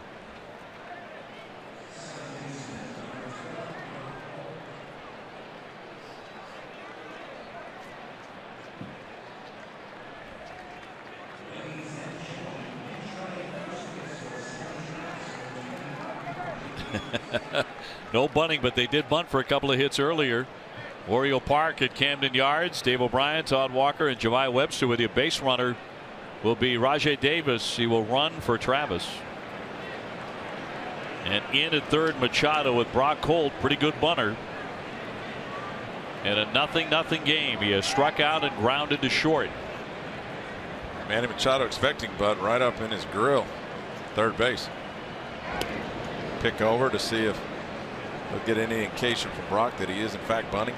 Boy, this is exactly the kind of situation where Davis's value goes through the roof with his speed in a 0-0 game where runs have been impossible to come by. I'm not a proponent of bunting the guy over to second base. You're asking guys to get base hits when already giving one out away. I like the fact that Rajai Davis is at first base. Gives you a lot of options. I like the hit and run. Or a straight steal. Yeah, you can always bluff the bunt and have him steal. Correct. The attendance 21,449 tonight at Camden Yards. Red Sox trying to make it 2 for 2 here. John Farrell's team getting closer and closer to clinching a postseason berth.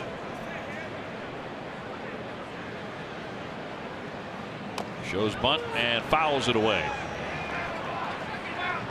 So the count 1-1. Darren O'Day working in the bullpen for the Orioles. And Jackie Bradley Jr. is no normal 9-hole hitter, but you're asking the 8-hole guy to bunt it, give him an out for the 9-hole. When you got speed on the bases in Rajai Davis. So you don't like the bunt? I don't like it at all. I like bunt second to third with less than 2 outs, but first to second, you see it time and time again. The guys just can't get the hit behind them. It's, hits, we all know hits are too hard to come by in the big leagues anyway. But to give outs away, I mean, the great Earl Weaver hated it. Now that we're in Baltimore, giving outs away, Brock Holt can handle the bat. Put the runner in motion, put the ball in play, hit and run. A former great Oriole manager, Earl Weaver, loved that 3-run homer. Pulls it back and the count goes to 2-1. Not to mention they're all over this. Manny Machado is halfway on the grass. If he doesn't put an absolute perfect bunt down, they're going to get Davis at second base.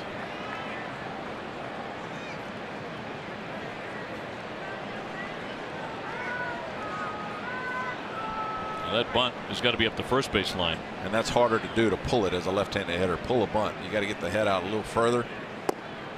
He takes ball 3. It seems to be bothering Gausman more than anybody. And now you're in a hitter's count. You take the bunt off. Maybe a take on 3-1, and at 3-2, now you know a fastball's coming and you can put the runner in motion.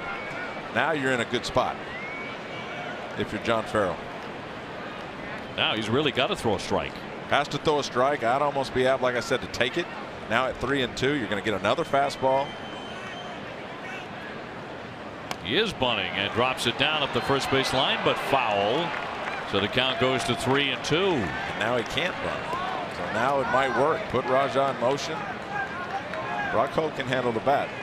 If he strikes him out, throws him out, that's just part of it. But I like the risk. Good 3-1 fastball by Gausman, keeping it low. You either want to be low of the strike zone or high of the strike zone when you know the guy's bunting. Right here, put Davis in motion. You would think he'd be running. He's not. And that is in there for strike 3. Throw back to first base, not in time to get him. Brock Holt taking it, and now we'll take a seat. Huge out for Kevin Gausman right there. He was in a world of hurt in this at bat. At 3-1, throws a nice 3-1 pitch. Brock Holt was bunting, and on 3-2, throws that ball in the inside corner, freezes.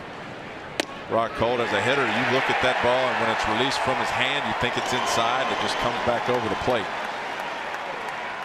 Nice pitch.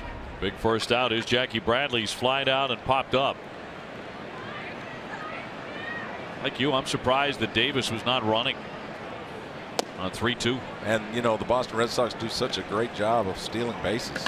And you've got your base stealer at first base in the 7th inning. This is a game you've got to take a chance. As nothing's happening offensively. The Sox have 3 hits. The Orioles have been held to 5. Bogart's on deck.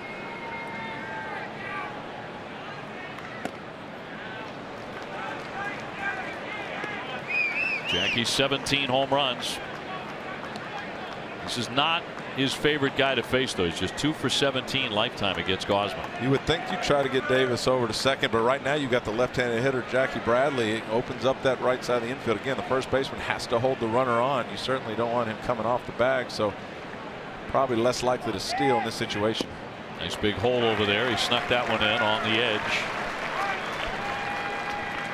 Minnesota leading 2-1 over the Yankees, 3rd inning.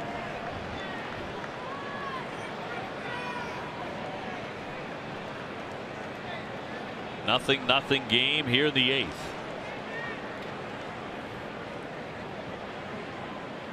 Davis faking, ground ball up the middle, going to get the out there and onto first and going to turn the double play.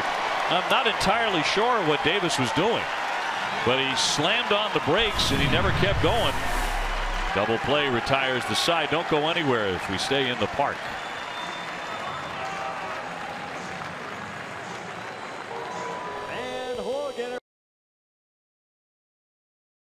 A really exciting time to be a player on the Bruins. This is what players live for, Brick. Bergeron scores! Whoa, with a tremendous hit. Marchand scores! The captain makes it 3-0. One of those kids who's trying to earn a full-time job. Frank Petrano is back! Going crazy at TD Garden.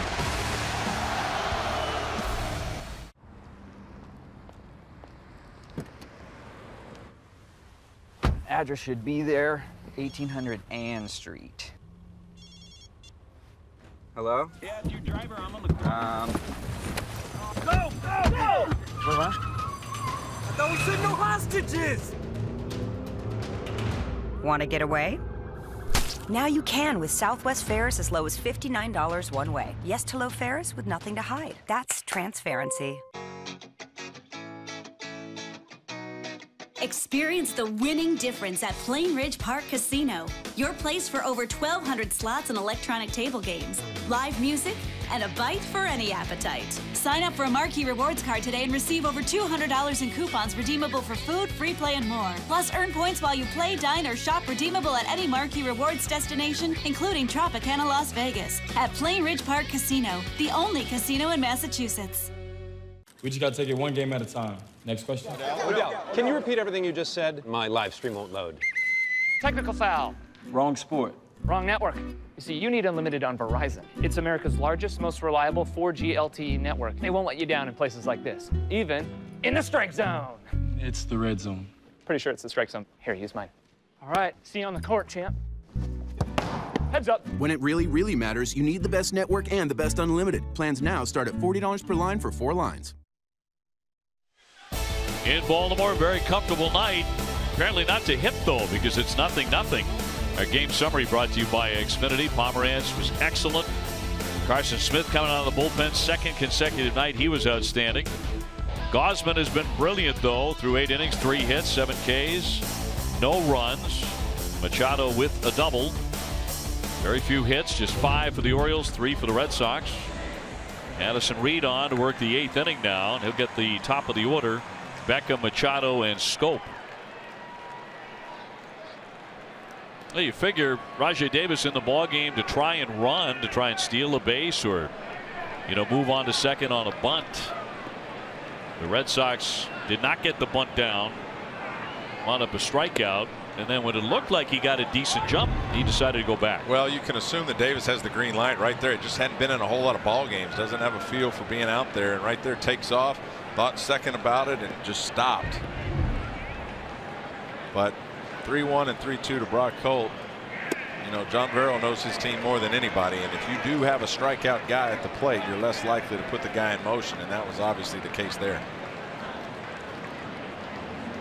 I think you're right, though, about Rajai Davis having the green light when he wants it.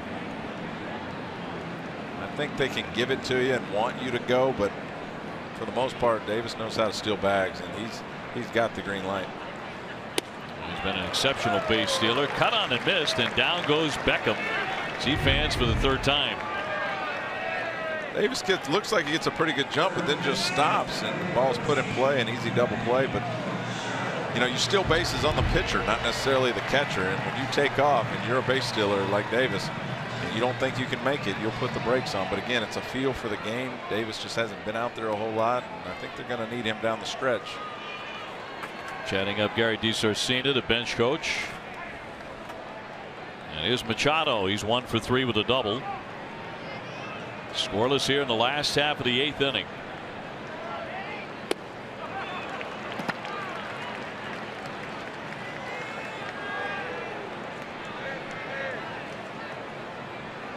So no win tonight for Drew Pomeranz. He holds at 16. He had a chance to tie for the major league lead with a victory this evening. He certainly pitched well enough to get a win. 6 1/3, 5 hits, no runs. Tomorrow at 6, don't miss Red Sox first pitch, presented by Joseph Abood, available at Men's Warehouse. TC and Jim have highlights and scores from the early games and update the AL wildcard standings.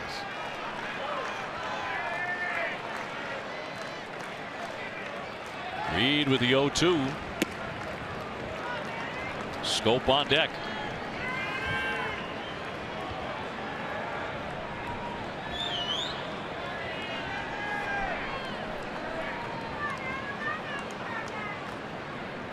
One-two coming, and he popped him up. Playable for Vasquez. The catcher has it.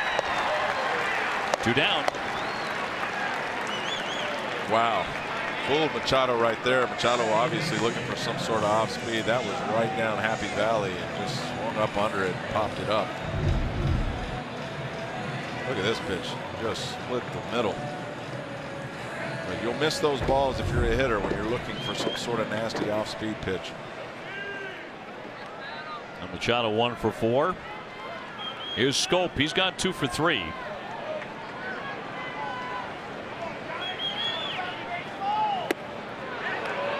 So he has 2 of the 5 Oriole hits. 32 homers, 105 RBIs. Been a big year for him. Nice natural cut movement at 94 from Addison Reed to Jonathan Scope for strike 1.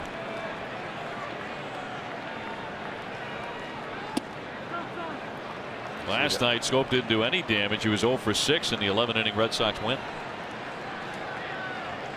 See that right to left action on that fastball from Addison Reed. 1-2. That one a little straighter.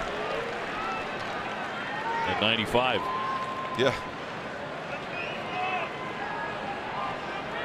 Jones would be next. Sox come to 9th inning. Have the top of the order due up. Bogarts, Benintendi, and Betts.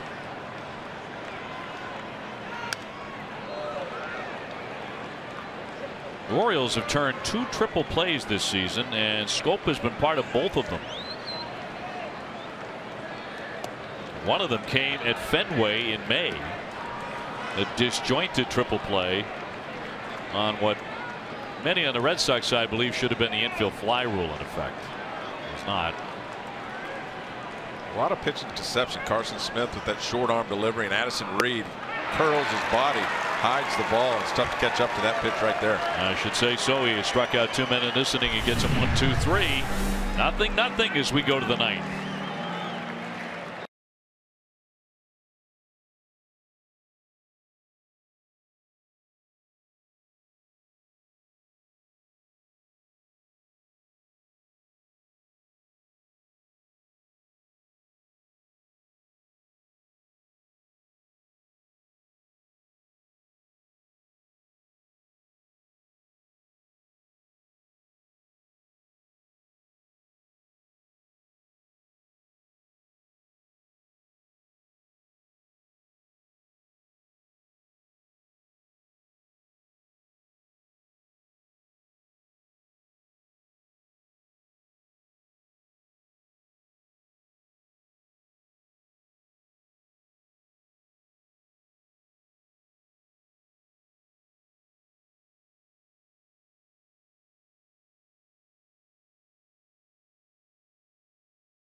Brought to you by VA Healthcare, serving those who served.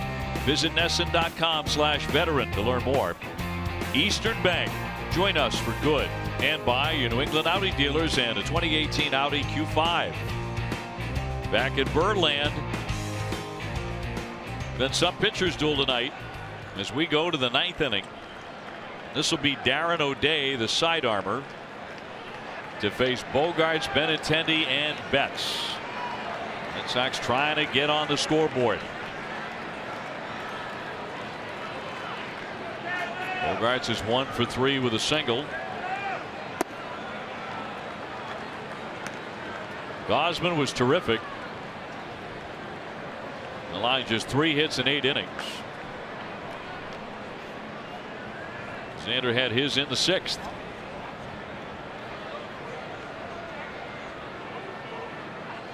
And a 1-0 pitch. A strike. Update on the Yankees now, bottom of the 3rd inning. Slow moving game, and they did have a rain delay of an hour. Minnesota with a 2-1 lead.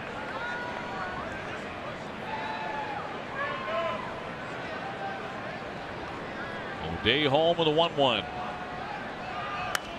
Punch foul out of play. Roussel going tomorrow night in Game 3 against Wade Miley. That might be a contest to see who works faster. Sale has had a far superior year, 16-7, 286. As Kimbrel gets loose in the bullpen, Miley 8-13 in ERA at 5.32.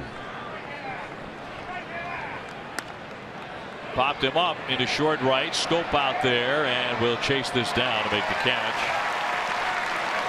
Popped to second, 1 away. For every Red Sox home run this season, Speedway donates $500 to Boston Children's Hospital. Stop by your local Speedway, pick up any size fountain soda or Speedy Freeze for just 69 cents.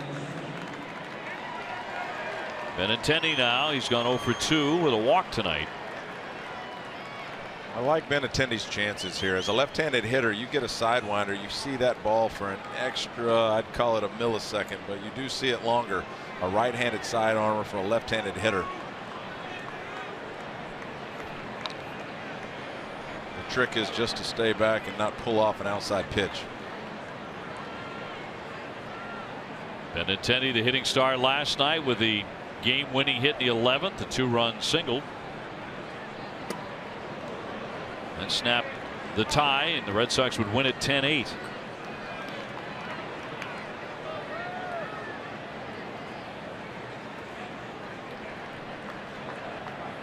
After tonight, just 11 games remain in the regular season.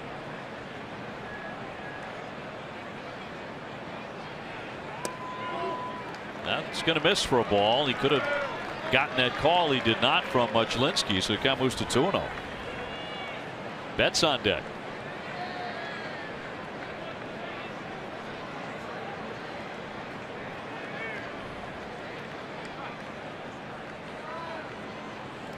And Darren O'Day with the 2-0. He spins that in there for a strike. He got a call there.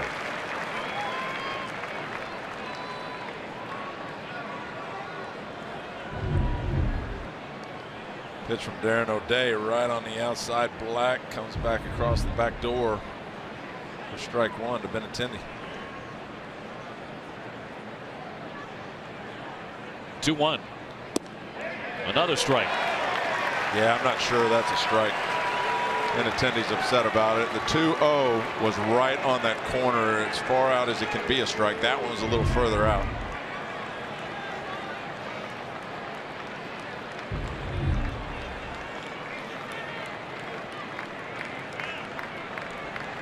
Two and 2.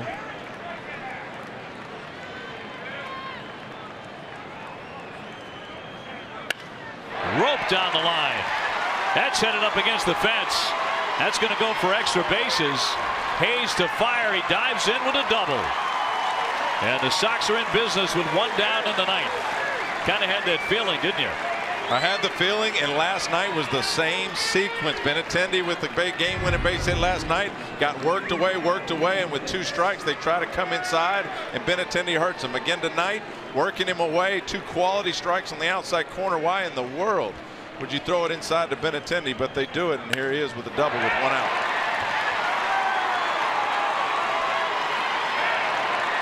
Same exact at bat almost as the game-winning hit last night for Andrew Benintendi. Credit to him for being ready for that pitch inside. Kid can hit. Great hitter. And that shows you right there. Again, when you see 2 sliders on the outside corner, you have a tendency to stay back, which is why they try to attack you inside. I think they can jam you up. But Benintendi's ready for it. If you're quick enough, you can react inside. Predetermined up the middle the other way, you react inside, and right there Andrew Benintendi did a great job reacting on that fastball. Mookie Betts now trying to put the Red Sox in the lead. Nothing in the 9th. He's gone 0 for 3. He drove in 4 last night.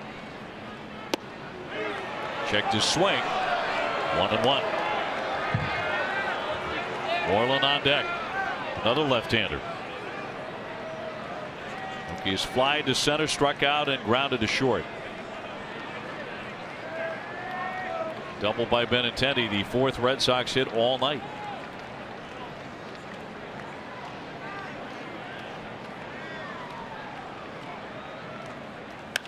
High fly ball into left, not deep. Coming on Mancini. Beckham going out. Mancini still coming. He'll make the play. Benintendi back to second. And there are 2 away for Moreland. Tomorrow at 6:30, don't miss Red Sox Game Day Live, presented by DCU. TC and Jim will preview Chris Sale's start tomorrow against the Orioles. DCU, Digital Federal Credit Union. What can DCU save you? Mitch tonight, couple of flyouts and a ground out, 0 for 3. Aaron O'Day elevated that fastball just enough to get Mookie to get up under it. Otherwise, that ball is a homer. They call it a game of inches. I'd call it a game of centimeters. A little bit lower, and that ball is gone.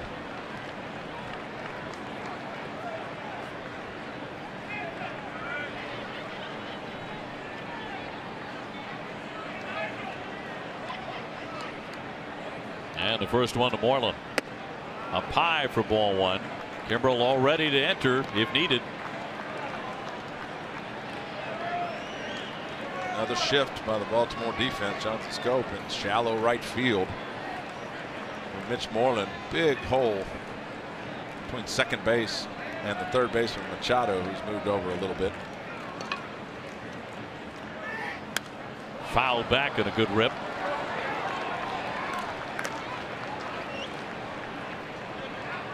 Vasquez would be the next man in. There are 2 away with Benintendi at second.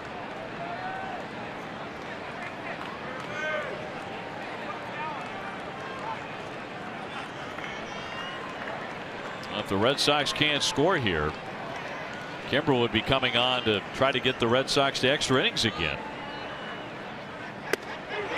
1-2. See the pull off?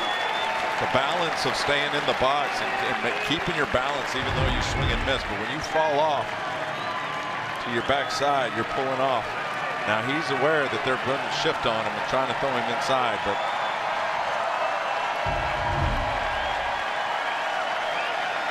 well, the Oriole fans want a K. They've taken the shift away now. Send Beckham back at his normal spot at short. And a 1-2 to Moreland.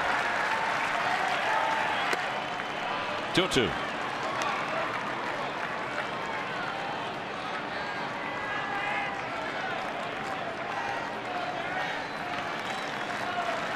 This game has flown by to this point. To the 9th inning. But nothing.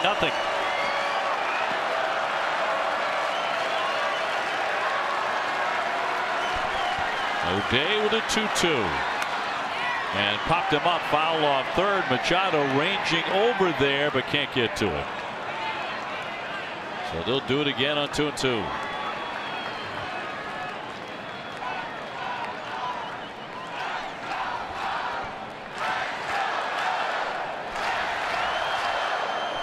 Chris Sale in Game 3 tomorrow, the finale. That'll be the last time the Red Sox encounter the Orioles this year.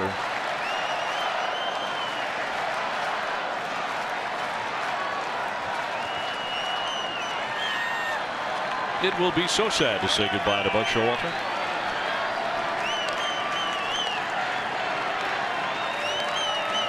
Interesting, they put the shift on until 2 strikes, and now on a 2-2 count, they move back to their normal spots. The only way the shift works is if you pitch to it, meaning fastballs in and changeups and curveballs. But now they're back to a normal spot for Mitch. 2-2 again. Ball 3. The Red Sox would love to get Vasquez up with a couple of men on, the way he's been swinging the bat.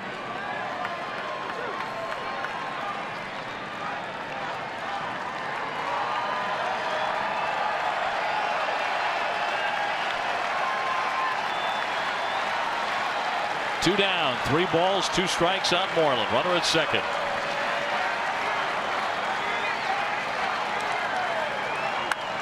And a high fly ball into left center field. Jones there into the alley under. And we're going to the bottom of the 9th inning. Moreland stranding a man at second base. Still no score in Baltimore.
Sponsored by Southwest. Yes to low fares with nothing to hide. That's transparency.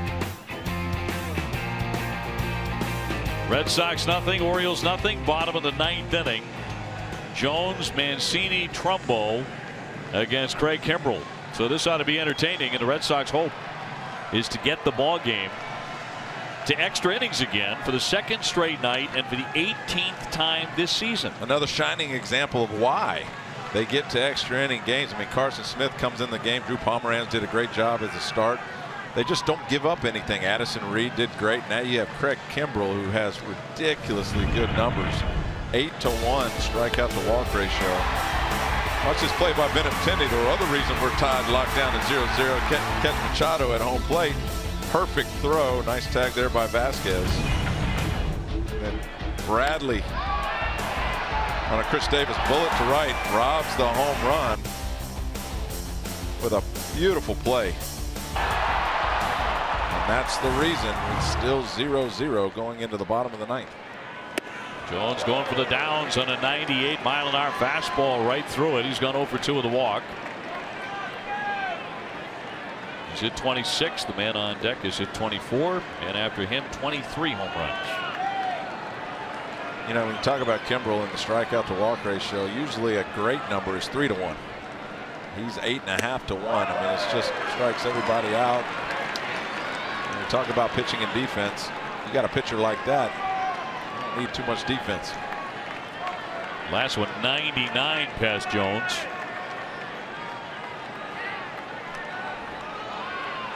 Here's the 0-2.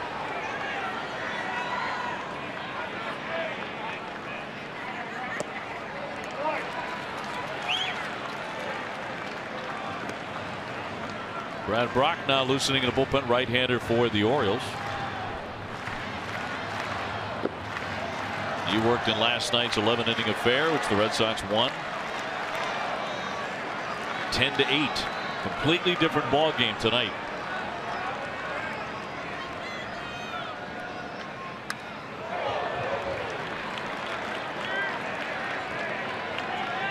They've gone to the 4th inning in the Bronx. Minnesota still leading the Yankees 2-1.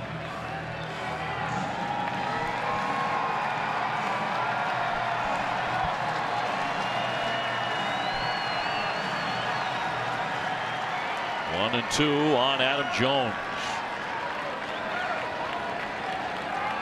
Kimbrel looking for that K to begin the 9th. Check swing, or it hit him. And they're going to give him the base. Jones struck by the pitch. They're going to give him first. So he is on to begin the bottom of the 9th. I think the Red Sox might have a minor argument that he was swinging the bat, hits him right on the knuckles. Wow, that hurts. We'll see a good side angle here. He clearly was going after the pitch, but the pitch is too quick. Got there before he was able to finish his swing.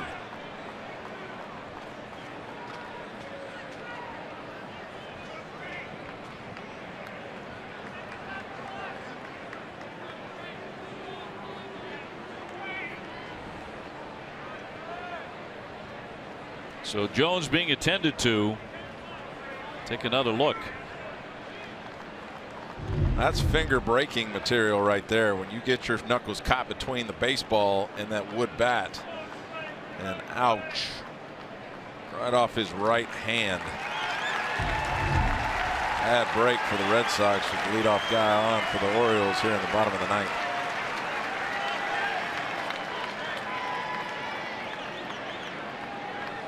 So Jones on, and Mancini will be the hitter. He's gone 1 for 3 with a single.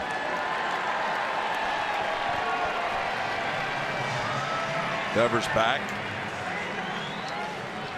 No thought that Mancini might be putting a bunt down. And again, I like putting balls in play by swinging the bat.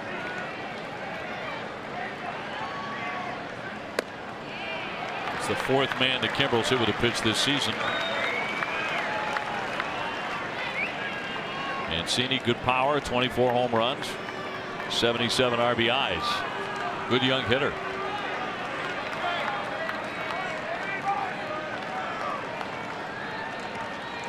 And a 1-0. He was late. 1-1. Scope with only 1 stolen base on the year at first base.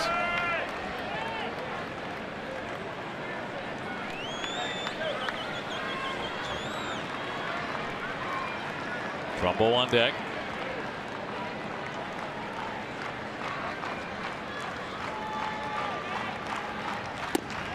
He fires in a strike at 98, right on the edge. 1-2. Correct that. Adam Jones at first base, also with only 1 stolen base.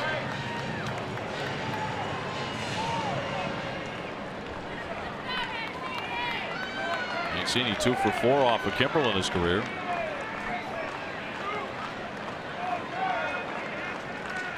And a righty deals. And he sits him down. 99 to punch out Mancini. 1 gone. Just pinpoint accuracy from Craig Kimbrel right on the outside corner. Freezes Mancini. No real shot there, especially if you're looking and protecting against that slider at 99.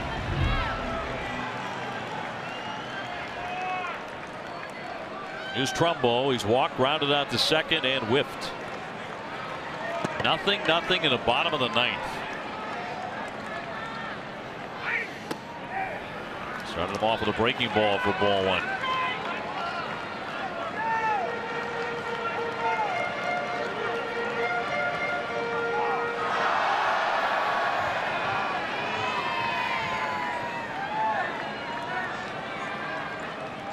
Trumbo's a guy who will strike out a lot, 140 times in 540 at bats.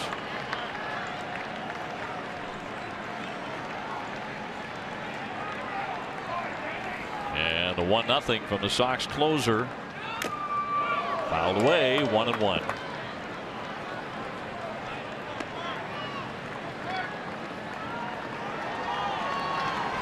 Red Sox tonight seeking their 87th win. It would put the Sox 3 games over 23 games over 500 for the first time this year.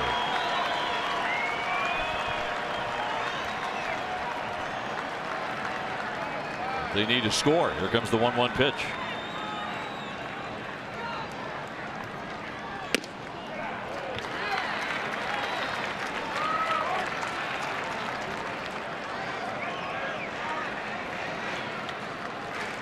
Red Sox have won 9 of their last 12, and during that span, Sox pitchers have a .252 ERA.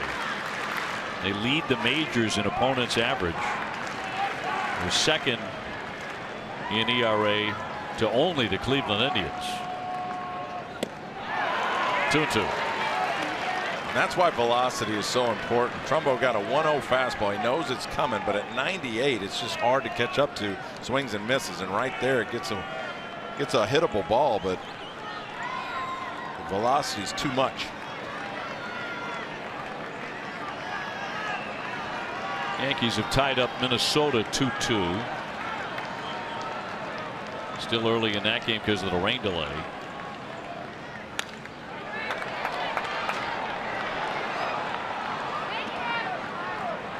Chris Davis on deck. Another hittable ball. That ball was right down the middle. But again, when you throw 98 and 99, it is just hard to get the head out and square those pitches up.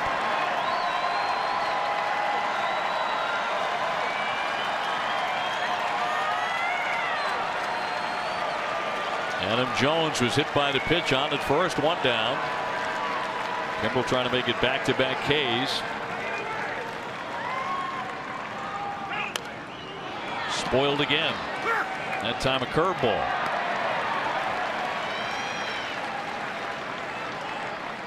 Pretty good battle between these two.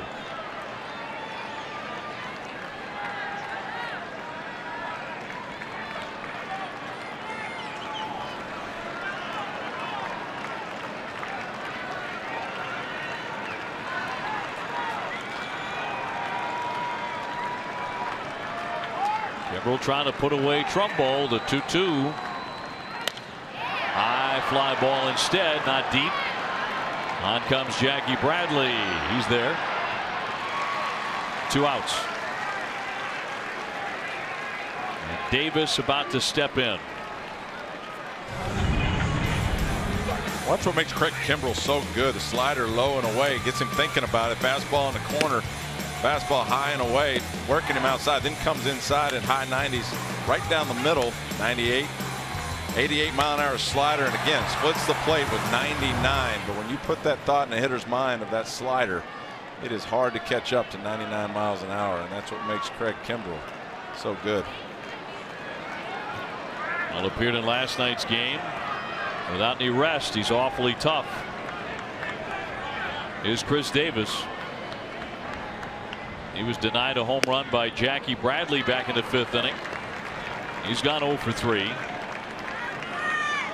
The Orioles have certainly had the better scoring chances, although there have not been many. Jackie took 1 away. Benintendi took another 1 away. The outfield very deep in all 3 spots. It's a wise idea with Davis.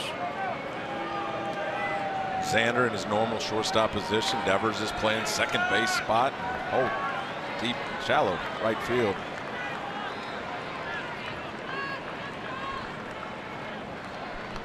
Two down. Made him move his feet.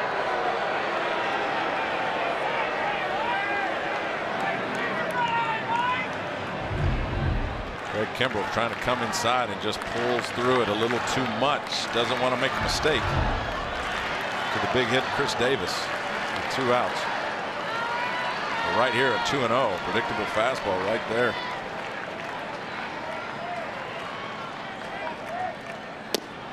He takes ball 3. Again, Craig Kimbrel being very careful. Davis can put it a long way if you leave a mistake over the plate. However, he walks him. The winning run goes down to second base. Hayes on deck. You certainly don't want to put the winning run in scoring position, but you would rather face Austin than Chris Davis right here in a hitter's count. 97, he waved right through it. And that's why Buck Showalter would give him the green light, 3-0. He wants Chris Davis to have this at bat, and he wants him to hit. Doesn't want to hand the bat to Austin Hayes. Nothing against Hayes, but Chris Davis, this is his spot. High fly ball, dead away center field. Jackie Bradley back and now sees it. He's there and he's got it. And guess what, folks? I know you've heard it before. The Red Sox are going to extra innings. At the end of 9, still nothing.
Pretty remarkable. The Boston Red Sox go to extra innings.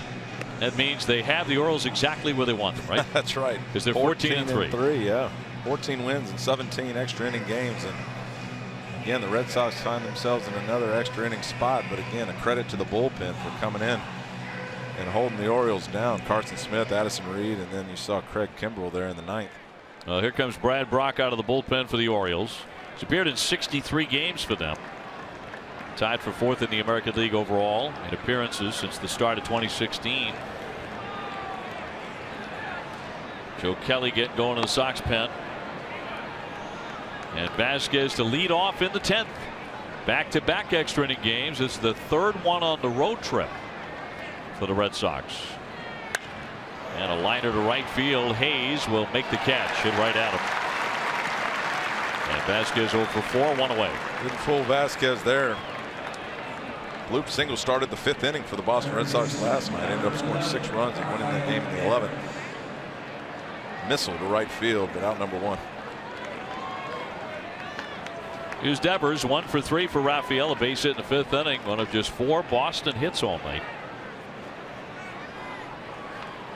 Davis on deck. Still interested to hear why when Rajai came on to run in the 8th inning after the leadoff base hit by Travis, why he was not running at any point. Brock Holt attempted to bunt and wound up striking out, and then Jackie Bradley hit into a double play when it looked like Rajai was going to run. He started, went about 10 feet, he slammed on the brakes, double play into the inning, and he never did attempt to steal a base. Ground ball through for a single. So Devers is on his second hit tonight, and the Red Sox have a runner here in the 10th. Good job by Rafael Devers there, going down, dropping the head on that low fastball into right field to get the Sox some life here in the 10th. And it's going to be Dustin Pedroia to grab a bat, come on up to hit as a pinch hitter.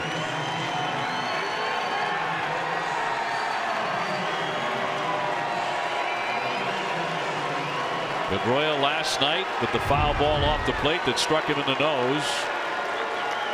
Brad Brock does his job trying to keep the ball low. Nice sinker ball, but Rafael Devers does a great job of staying with it, punching it through the hole.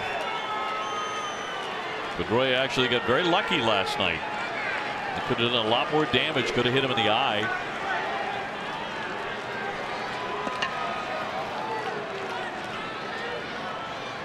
And he will take a pitch for ball one. Back to last night. Just a good slider, good location there, and Pedroia looking fastball in. Tries to get the head out early and taps the ball up, but it pops him in the nose. Scary moment there for Dustin Pedroia and the Red Sox, but luckily nothing was seriously hurt. He was pretty short today, but that was it. No break. Which means he can take a punch. I think we already knew that. Ball's hurt too. I don't think I've ever seen anybody get hit in the nose, but I've hit balls off my shin plenty on those sliders, righty to left-handed hitter. Ground ball is short. Beckham to Scope. One on the first, double play. Side retired here in the 10th inning. Nothing doing for the Red Sox. We go to the bottom of the 10th. Nothing.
And when the game is over, we'll go right to TC and Jim in the studio for the WB Mason Extra Innings Live, followed by Red Sox Final, presented by Plainridge Park Casino. And they're at it again just to rub it in and make us feel terrible that we're not getting any pie, but TC and the Hall of Famer are.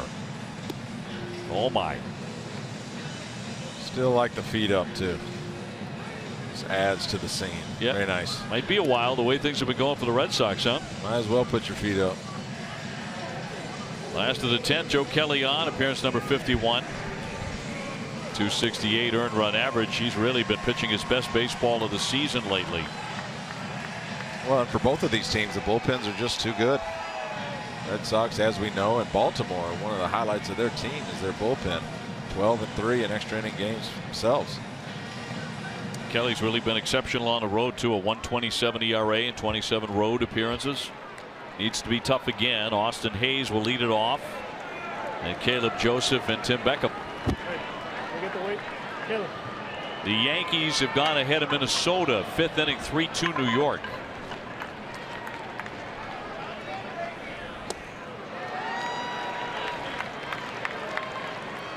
Alvarez, who was in a lot of trouble last night, is on deck. He would hit for Joseph.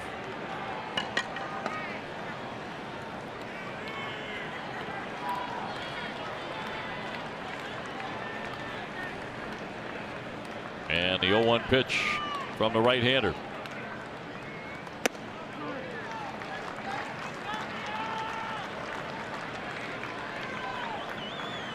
This game is still well under 3 hours.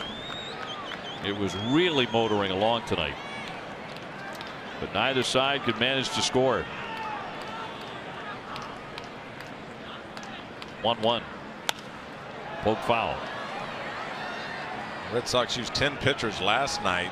Again, 15 years ago, you wouldn't have seen this type of deal going on. But nowadays, they use guys for 1 inning apiece for this reason, so they can come back the next day. But rarely did you see guys come in and out in 1 inning back in the day, except for closers. Hayes has gone 1 for 3 with a double. Swung on and missed. 99 to put him away. He strikes out. 1 gone in the last of the 10th. Good sequence by Joe Kelly, starting him off with a slider, putting that thought in the hitter's mind, Austin Hayes, and then blowing 99 on the outside corner by him. Hard enough to hit 99 alone, but when you've got that slider in the back of your mind, very difficult to catch up to that kind of heat. The son of Pedro Alvarez just recently back up in the major leagues after injuries and spending time in the minors.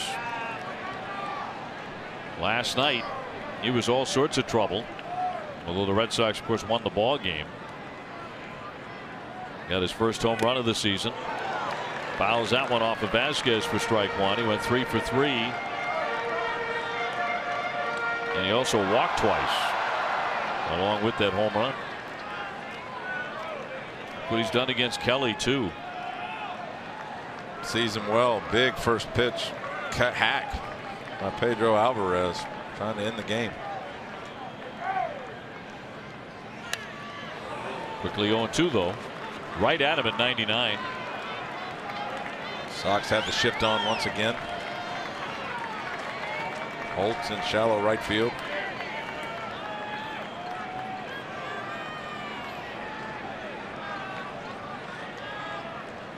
Joe Kelly pitching here in the 10th. Looking for back-to-back strikeouts. Ground ball, but foul. Drew Pomeranz went 6 1/3. No decision for Drew tonight, but another very strong effort. No runs, 5 hits. Rare that the Red Sox don't score for him, but that was the case tonight.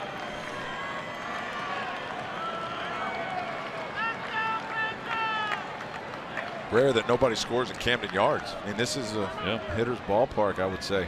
I enjoyed hitting here. Very true. Of course, I guess it's a function of who you're facing. But like we mentioned, both bullpens for these two teams are good as it gets. 0-2 on the way. And down he goes. That disappeared. Outstanding changeup. Back-to-back strikeouts.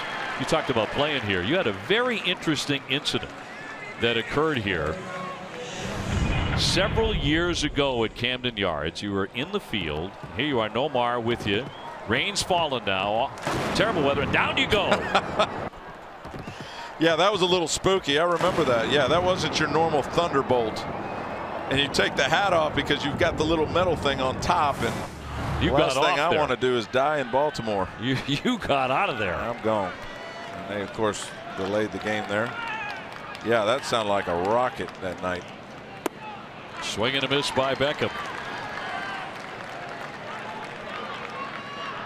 When you can remember thunder, wow, it makes an impression on you. Thunder clap. Wow, that was loud that night. Yep. Don't blame me. I'd be getting out of there too in a heartbeat. 2 down, bases empty. The 0-1 to Beckham. And he struck out 3 times tonight. Kelly has struck out the first 2 men in this inning. Trying to get the Red Sox for the 2nd night in a row to the 11th. Last night that was the lucky inning. Red Sox would surge and win the ball game. There's a strike.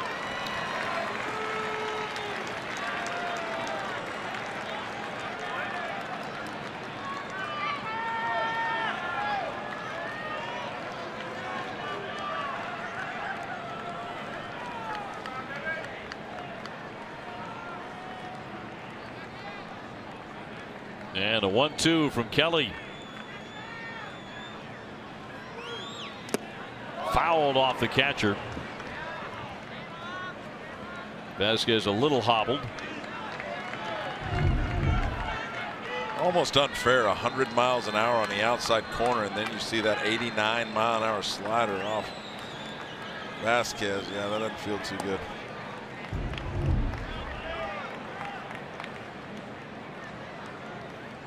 For the Red Sox, this is their 5th game of the road trip, and it's their 3rd that has gone to extra innings on the trip.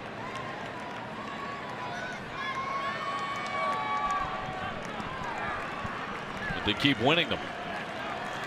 Well, that's the good news. I think I'm going to have to start taking blame for the extra innings. See, I read that promo and knew that would cost us. Might have been Utah. Down low, 2-2, although you haven't been there for all of them, and there have been a lot of them. That's true. Thanks for letting me off the hook. I blame Johnny Gomes for about 5 or 6 of them. See Johnny in Cincinnati. He'll be returning to the booth. Todd will be with us tomorrow night.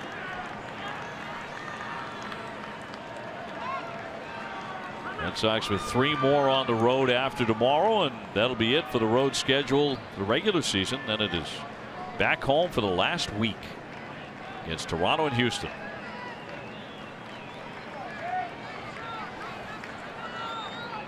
Kelly attempting to strike out the side here in the 10th. Ran it in, and then he flicked it foul 100 miles an hour.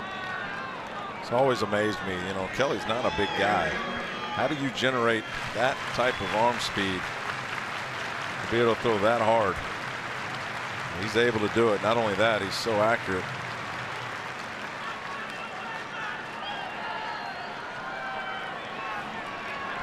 Machado on deck.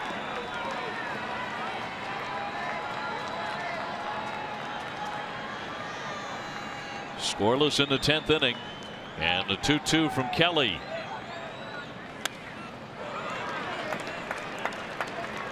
Got a piece of some pretty good pitches. That last one 101 miles an hour. Beckham just hanging in there, trying not to strike out for the 4th time.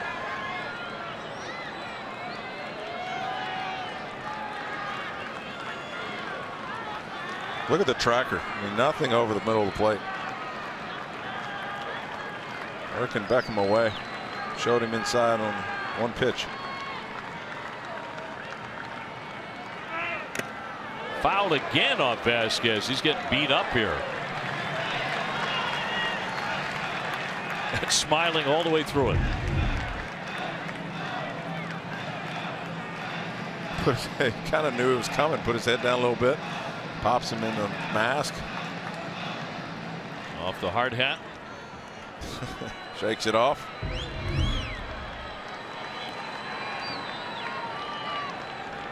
I wonder if he'll see a breaking ball.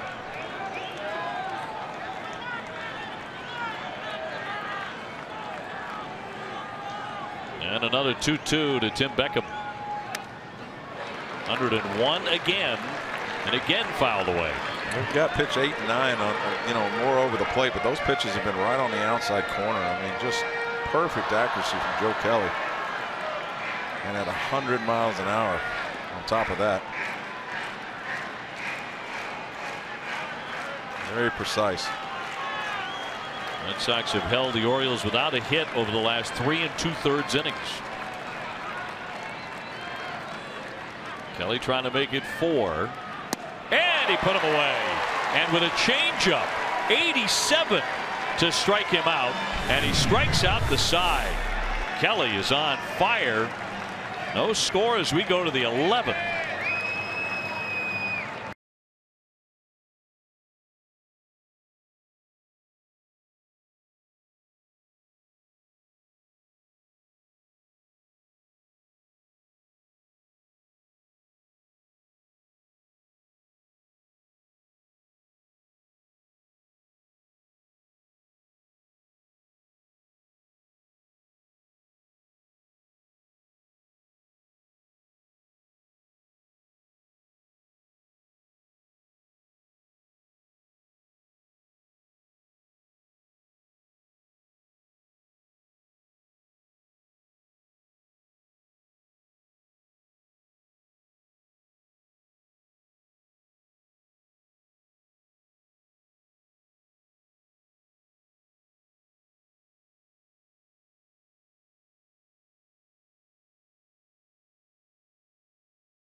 Yards, still no resolution in sight. If you're just joining us, guess what? We're in extra innings again.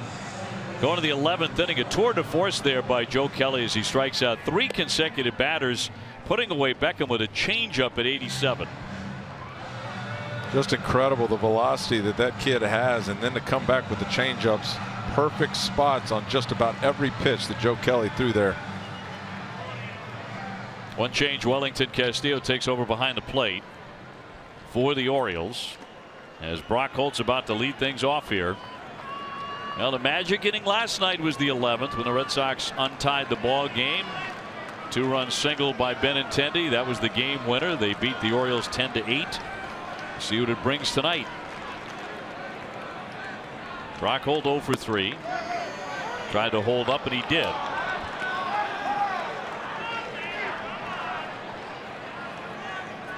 And to be disappointed with his at bat in the 8th inning, the Red Sox were asking him to bunt after the leadoff man reached in a 0-0 game and couldn't get the bunt down, wound up striking out. After the previous night, last night, coming off the bench and ripping a double and a base hit as well. Jackie Bradley on deck. Matt Barnes throws in the pen.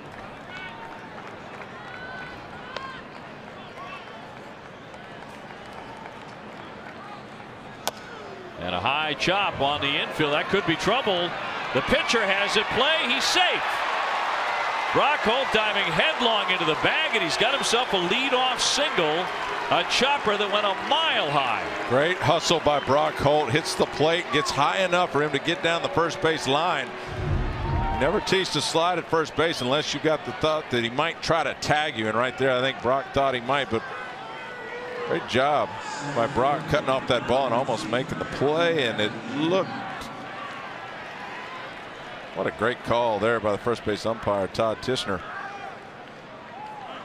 Tie at first base.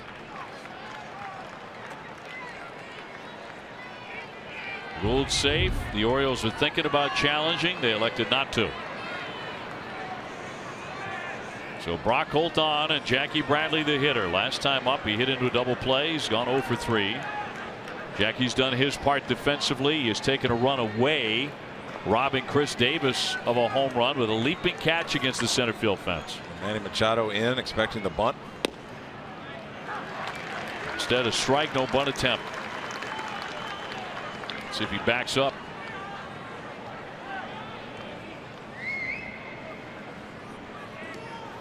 He's back now in the dirt. Leadoff man on for the Red Sox. No runs, 6 hits for Boston. No runs, 5 hits for Baltimore. Both pitching staffs have been brutally tough. Both starters were excellent. Their starter Gausman went 8 innings. 3 hits, no runs. Bounding ball, right side, picked up by Scope. He's going to go to second base. He's going to get the out on a fine play. With his momentum carrying him into right field, he got the out at second. If he's safe, ball game's over. Great play by Scope to know he still had time to get the lead runner. If you're a second baseman, your first thought is, I better make this play. And it's first and second, nobody out. Your tendency is just to get the out, but right there, great job by Jonathan Scope to get the lead runner for the first out. So Bradley, the runner at first now, with 1 away. Xander Bogaerts, the batter. He's 1 for 4 with a single. Red Sox looking for a hero tonight. Last night it was Benintendi.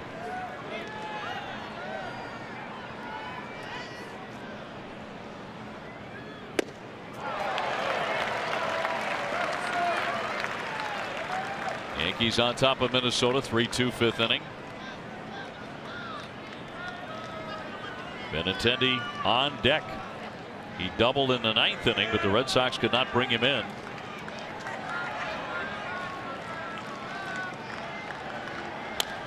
Slicer foul out of play, 0-2.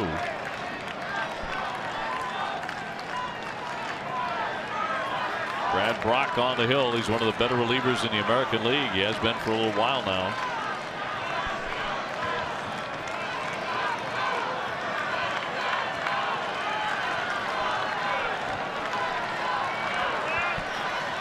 Brock, since the start of 2014, leads all major league relievers with 26 wins. Dribbled past the mound, charging on it. Beckham, he'll glove and fire. Close, and he got him.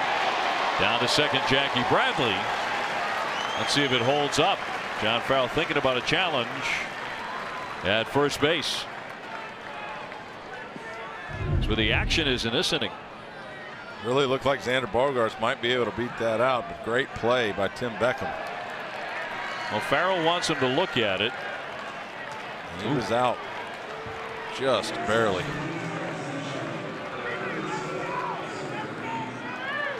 Can't see where the ball is caught, but clearly beat him by half a slide. So this play will be under review. There is a challenge on it. If it's overturned, it would put 2 Red Sox on with 1 down.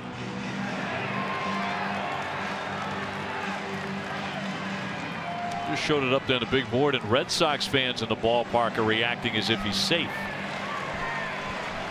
Sure would be a big play for the Sox if he were. It's hard to tell from that angle when his left hand actually touched the bag, but the first view we had of it, right there, looks like the ball beat him by a finger. Yep, I would agree. However, the Red Sox have a runner in scoring position, assuming they uphold that call with 2 down. And they uphold that call, so it's up to Benintendi again. Red Sox lose on a challenge.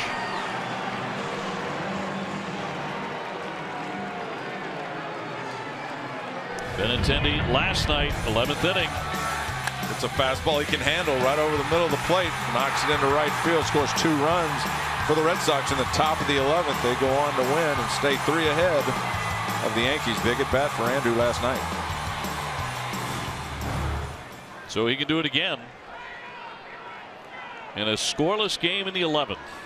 1 for 3 and a home run against Brock.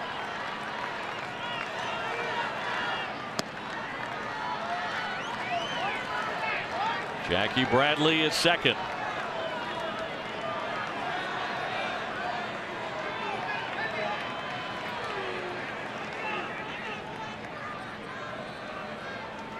Two down, top of the 11th. Benintendi with a strikeout, a flyout, a walk, and a double.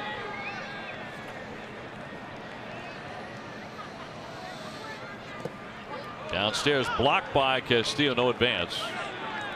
as Jackie stays at second. Tough at bat if you're a left-handed Andrew Benintendi, because right here on 2-0 you could reasonably assume he's not going to pitch to you.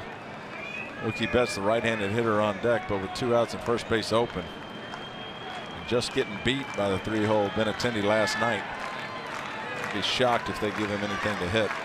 Left-hander Blyer loosening in their bullpen. Here comes the 2-0.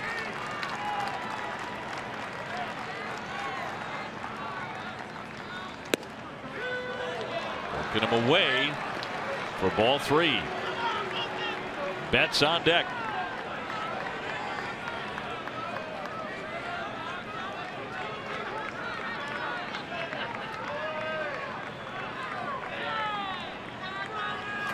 Go ahead run at second for the Red Sox.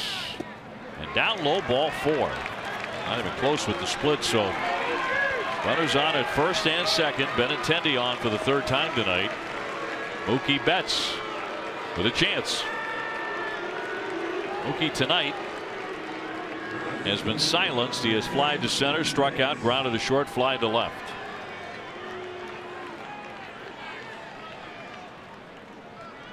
Sharing a laugh there with Mike Muchlinski, the home plate umpire.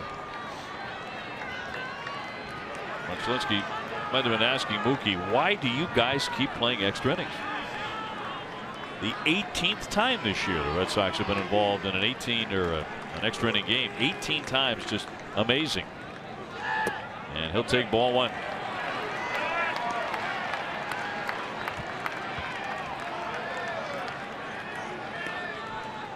Moreland on deck, first and second, 2 down.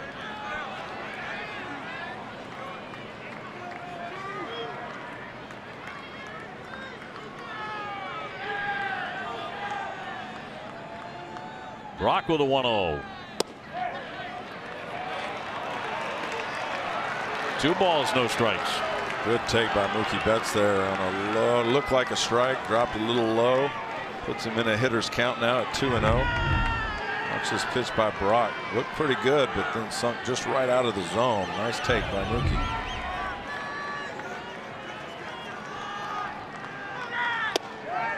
Fired in for a strike. 95.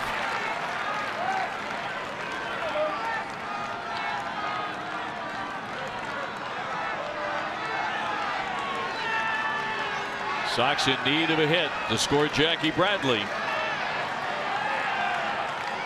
And the 2-1. Ball 3. Going to count all Mookie's way now. I got Blyer, the left-hander, in the pen to face Mitch Moreland if Mookie were to get on, but what an opportunity here at 3-1 with nowhere to put him.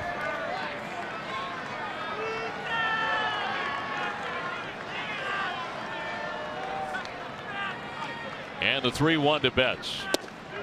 He takes ball 4, and that's going to load up the bases.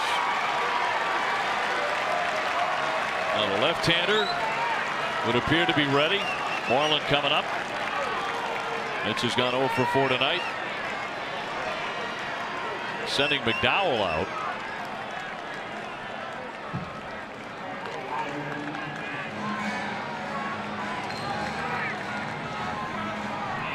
And Blyer not coming in yet. Are they going to stay away from the lefty? It's not a case of buying him time to warm up some more because he's loose.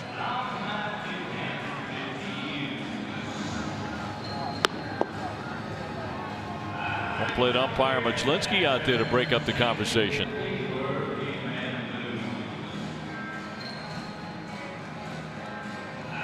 Just letting him talk all night. Interesting move to leave the right-hander in to face the left-handed Mitch Moreland with the bases loaded. That's what those lefties in the pen are for, is for these spots. Blyer did pitch last night, and the Red Sox win. Moreland hitting .250, of course 18 home runs against right-handers, .232, 1 home run against lefties. Last night in the 5th, Andrew Benintendi faced Blyer on the first pitch, popped it into right field for a base hit. Lefty on lefty. So he's going to leave on to right-hander Brock. Of course, has been a closer for Showalter, so he has a lot of trust in him. Red Sox with a man at every base. Let's see how this works out for Buck Showalter. He's had a couple of, you'd have to say, against the book moves in recent days. Down low, it skips away. Here comes Bradley. He scores, and the Red Sox have the lead at last. Here in the 11th inning, on top, 1-0. A wild pitch, and Bradley scampers home, and the Sox are on the board. And that's something that's got to drive Buck Showalter crazy. Brad Brock's done a great job with that sinker, keeping it low, trying to get these hitters to pound it in the ground. Right there, he just holds on to it a little too tight. Wellington Castillo just came in the game, has a hard time getting in front of it, doesn't block the baseball, and it's 1-0 Sox. Again, a wild pitch. It almost got Moreland. The runners move up to second and third as well. Big break for the Red Sox. Just seemed to get it done in extra innings. 2-0.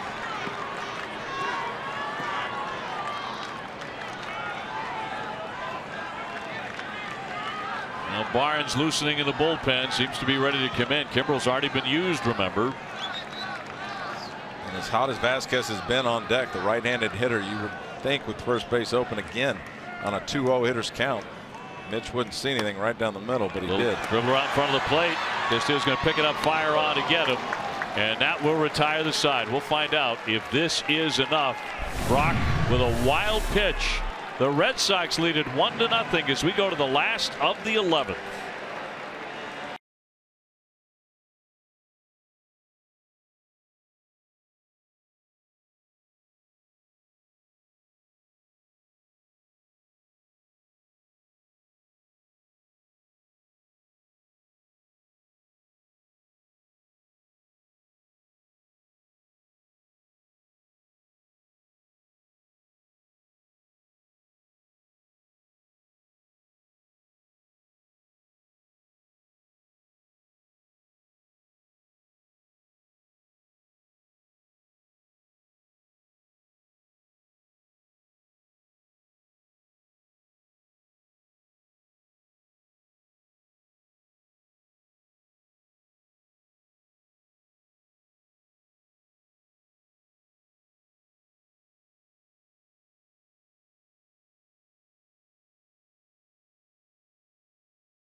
Here at Camden Yards, and a wild pitch. Jackie Bradley races home, and the Red Sox have a 1-0 advantage.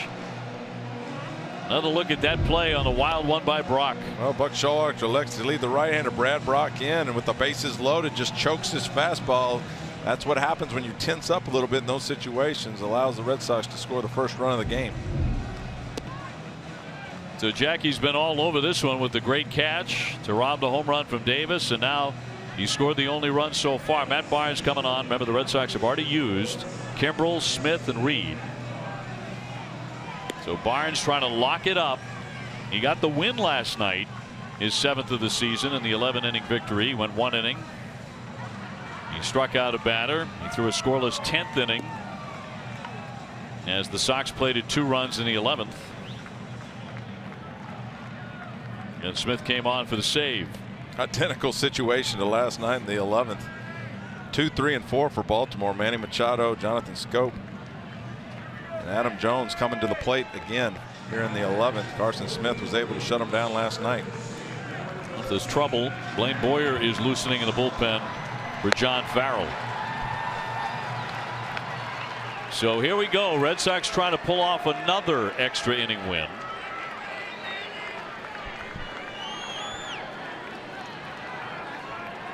These are dangerous waters that Barnes has to wade through. Machado 32 homers. He's 1 for 4 with a double.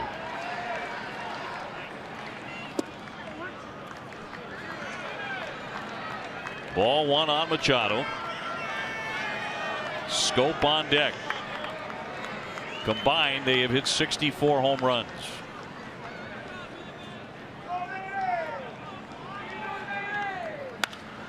Popped him up. Off first, Moreland with a play. Near the tarp, he's got it.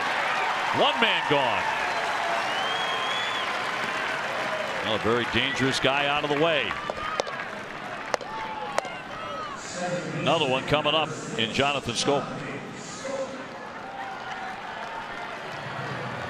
Last night it went 11. Red Sox won that one. That was a thriller, but they won it in a totally different way. Coming from behind 3 times. Winning 10-8. And the only run in this game is scored on a wild pitch. And Scope will take ball 1. This game is so unpredictable, but the Boston Red Sox have been so resilient in these extra inning baseball games, just staying in it, pitching well, not kicking the ball around on defense. Pitchers not getting in, letting the hitters get in hitters' counts. Fouled back at a big cut. Well, he always takes a big cut. He has 2 singles, 2 for 4 in this one. Brock uncorking the wild pitch. And Jackie Bradley pounced on home plate, and the Red Sox are in front. Trying to beat the Orioles for the 2nd consecutive game in 11 innings.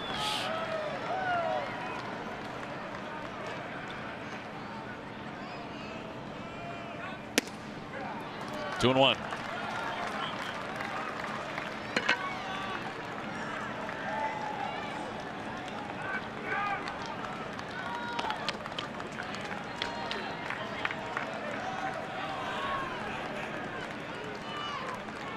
Adam Jones on deck.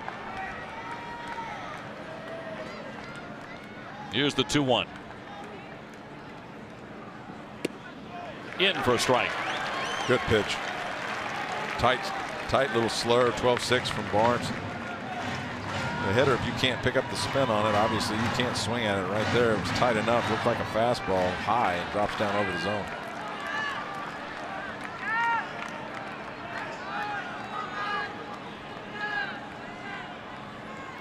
Two to Scope. Popped him up on the infield. Moreland and Holt wants it. He's got it. 2 down. Red Sox 1 out away from a very slim victory. Last night, Carson Smith gets Manny Machado and Jonathan Scope to ground out to the left side of the infield. Tonight, Matt Barnes gets both of them to pop up to the right side. 2 outs. And Adam Jones, he's gone 0 for 2 with a walk, and he's been hit by a pitch. 26 homers, 71 runs batted in for the center fielder. Bases empty, 2 down. 1-0 Sox. Yankees are leading 4-2 in their game with the Twins. That'll be ball 1. And that game is in the 6th inning in the Bronx.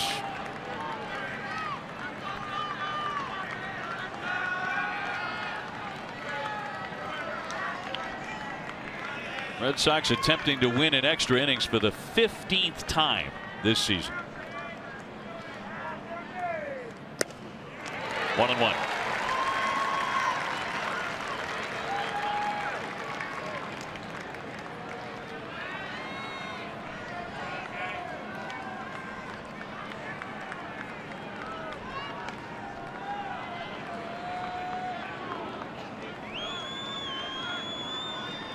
And a 1-1 to Jones. 2 balls, 1 strike. On with the 4-seamer again.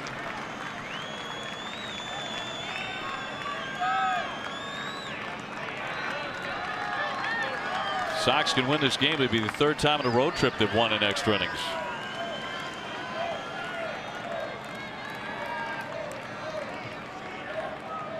Two-one from Matt Barnes. He goes to 3-1. Mancini would be next.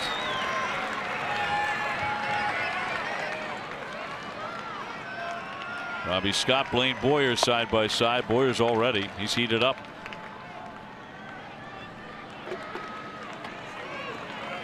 He walks him with John Farrell go to the bullpen. At command with the first two hitters. Now it's looked like he's lost a little accuracy in this hitter. He drops in the breaking ball. That is a gutsy pitch. Nobody on base, 3-1. And Matt Barnes drops a curveball on Adam Jones right there. Now he can do anything on 3-2. Adam Jones has to protect against the curveball again. He can throw that 95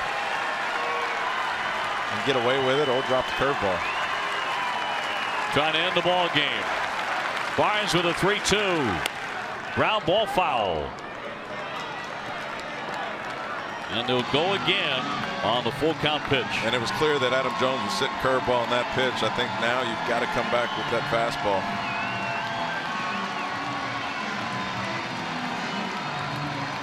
Sox are a strike away from taking a 2-0 lead in the series.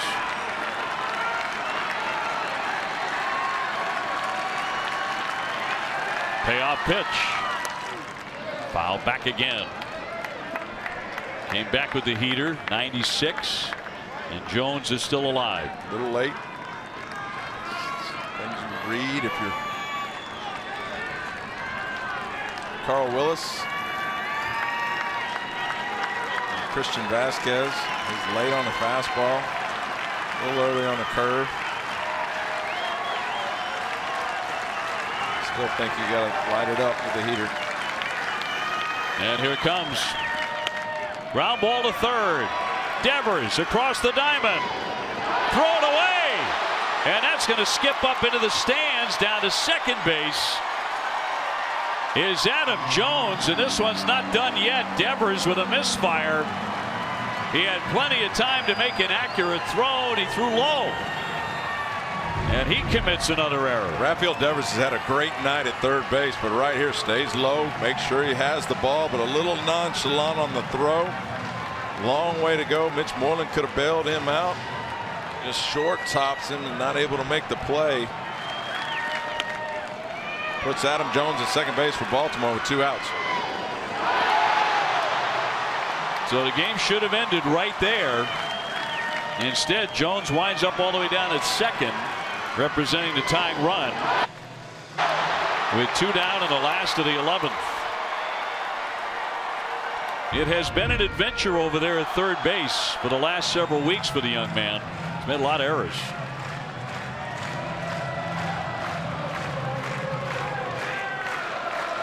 We'll see how crucial this one turns out to be. Here's Mancini. He's gone 1 for 4 with a base hit. That brings the Oriole fans back to life. In there for strike 1. Got the call. 97. Mancini says no.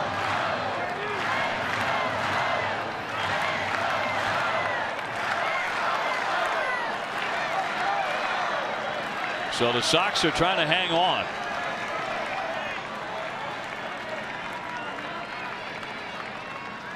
And the 0-1 to Mancini. Breaking ball back to the hill. Barnes has it. He'll throw to first. And the Red Sox are in the win column in Baltimore. And they do it again in extra innings. And are now 15-3 in extra inning games. Just remarkable as the Sox dance at Camden Yards. They win this ball game 1-0 in 3 hours and 27 minutes. Wow. Another extra inning game win by the Red Sox to at least stay 3 ahead of the Yankees.